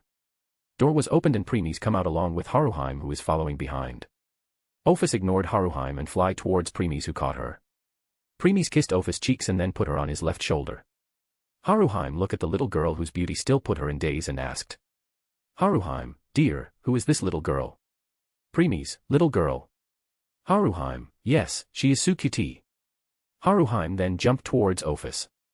But too bad this was wrong move. Haruhime became stand still in the air. No matter how much she tries he can't control her body. Ophis only glanced at Haruhime then ignored her like she is not worth looking at. But when Haruhime looked into Ophis' eyes when she glanced at her, she felt a sense of dread and all color drained from her face. Her entire body started to tremble. Ophis has only released a little bit of aura towards Haruhime which scared her to death. Premies looked at everything but didn't say anything. He knew this will happen from the very beginning. Things would have been different if everything would have gone according to the plot of High School DxD. In High School DxD, Ophis is the strongest existence. She decided to ask the help of those who are weaker than her to defeat Great Red. Then with her meeting with Issei Hayato and other people who are weaker than her made her open up to them. But this case is different. Because when Premies and Ophis meet each other for the first time, Ophis can tell he is stronger than her and decided to follow him. Even if her mind is still of little girl, in the end she is still a dragon. And it is dragon instinct to acknowledge the strong and ignore the weak. That's why the only one she acknowledged so far is Premies. She is already giving Premies enough face by not killing Haruhime at the spot for jumping at her. Just like how gods become angry if mortals try to touch and stand in front of them when they have released their arcanum, Ophis also feels her pride is being challenged. And the consequences will be complete and utter domination, to show that she is her inferior. Thud. Haruheim falls down and her body is shivering now. The reason why Ophis let go is because Premies told her so in mind. Haruheim is looking at Ophis, but now there is a fear in her eyes and dread in her heart. Premies shakes his head and said, Premies, Ophis, show your real form. Premies, Ophis, show your adult form. Premies also reminds Ophis to show her adult form in her mind. He doesn't want Ophis to misinterpret his words and showed her Ouroboros form, which this group can't handle. Ophis nodded her and rise from his shoulder. Then her entire body emits the light. The radiance is too strong that Haruheim has to close her eyes. When radiance fades away, Haruheim opened her eyes and looked at Ophis. Seeing Ophis' current appearance, Haruheim becomes shocked and fall into daze. She has never seen such a heavenly beauty before. Ophis' current form is that of a mature woman in her 20s with height of 180 centimeters, i.e., 5'11". Her hair color is darker than black and reach down the back of her knees. She has very beautiful violet eyes, and just this pair of eyes alone was sufficient to seduce all living creatures in the world. She is wearing black and gray color dress. But even the dress can't hide her godly figure, and the overwhelmingly beautiful eyes along with snowy white skin already let her stand in an unrivaled position. Premies, all right, it's up to you whether you want to stay in this form or return back to your previous form. Ophis tilted her head cutely and think of some time. After that light again emit from her and she returned back to her little girl form. Then she float to Premies' side and sit down on her favorite spot, that is his left shoulder. Premies, she really likes to sit on my shoulder. Aren't you the one who make this her habit? Premies, I guess. Haruheim also came out of her daze. She never thought that the little girl sitting on Premies' shoulder is so beautiful and terrifying. Now she is looking at Ophis with both envious and jealous expression. She can also tell that both Premies and Ophis are a lot closer to each other.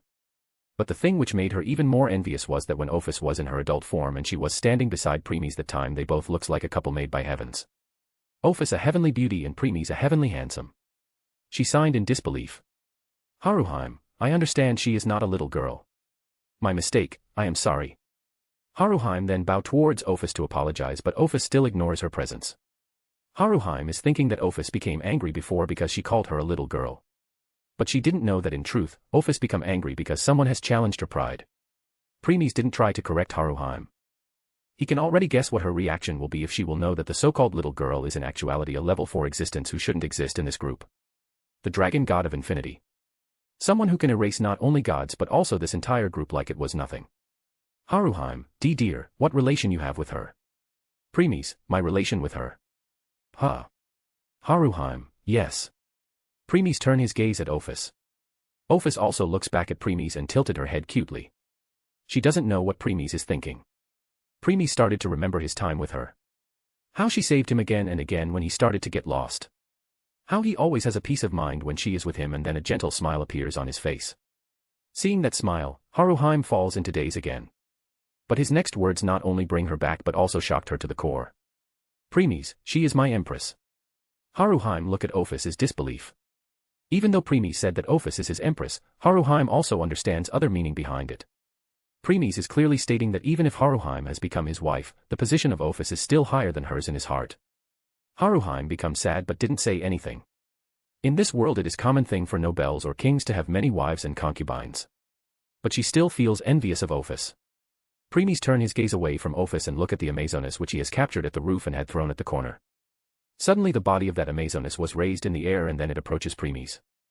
Haruheim becomes surprised because of this, but Premies doesn't have any change in his expression. The chemistry between Premies and Ophis has already increased a lot. So, he doesn't need to tell Ophis to bring her to him because she will do it either way. Spark. An electricity current appears between Premies' 2 fingers and then he touched the nape of Amazoness to wake her up. The body of the Amazoness shivers when electricity current passed through her body and nerves. And she started to gain consciousness. Premies looked at the electricity current between his fingers and thought. Premies, looks like my Sharingan is not the only thing that becomes stronger. My understanding of other skills has also increased. Electricity current, the weaker version of my lighting. It can be used to disrupt someone's nerves. It can also be used to control someone by giving orders directly to their brains. Interesting. With this, now I can even control others just by touching them. Premies put it at the back of his mind and concentrate on the one in front of him. Haruheim approaches him and stand on his right side. She is afraid of Ophis who is sitting on his left shoulder. Then she also turns her gaze at the Amazoness in front. Haruheim, dear, who is she? Premies, the one who stopped your customers from taking your virginity. Haruheim, what? Then we shouldn't treat her like tea. Premies, also, the one who told Ishtar about yours and Aisha escape plan. Because of which Aisha has to suffer Ishtar wrath. Haruheim. Haruheim becomes silent because of Premies' revelation. Premies has always wondered who saved Haruheim from losing her virginity when she collapses after looking at male body. The same is the case of Aisha. Aisha is not a fool. You will make a plan and won't erase any loopholes in them. She also knew all other Amazonas, if not loyal, they are still under Ishtar control. That's why she won't reveal her plan to anyone. Then the only speculation is that someone is always keeping an eye on Haruheim. Someone who even Aisha, who is at level 4, failed to sense. And it came out to be true. Before entering Haruheim room for the first time, Premies has already sensed a presence on the roof of the room. And that person is front of him right now. Premies also knows that this person didn't save Haruheim from losing her virginity out of goodwill. Otherwise, she won't have told Ishtar about Aisha's plan of helping Haruheim escape. Then there can be only one reason, and i.e., if Haruheim will lose her virginity, then it will also affect her skill, Yukai no Kazuchi. Like her sacrifice will give less boost to strength than before if she will lose her virginity. And the reason why it was kept secret from Haruheim is so that she won't think of escaping. She will think that she is prostitute who have northwest other place to live than here. Premies, even though Ishtar is a bitch, she still knows how to play with human psychology. Can't deny that.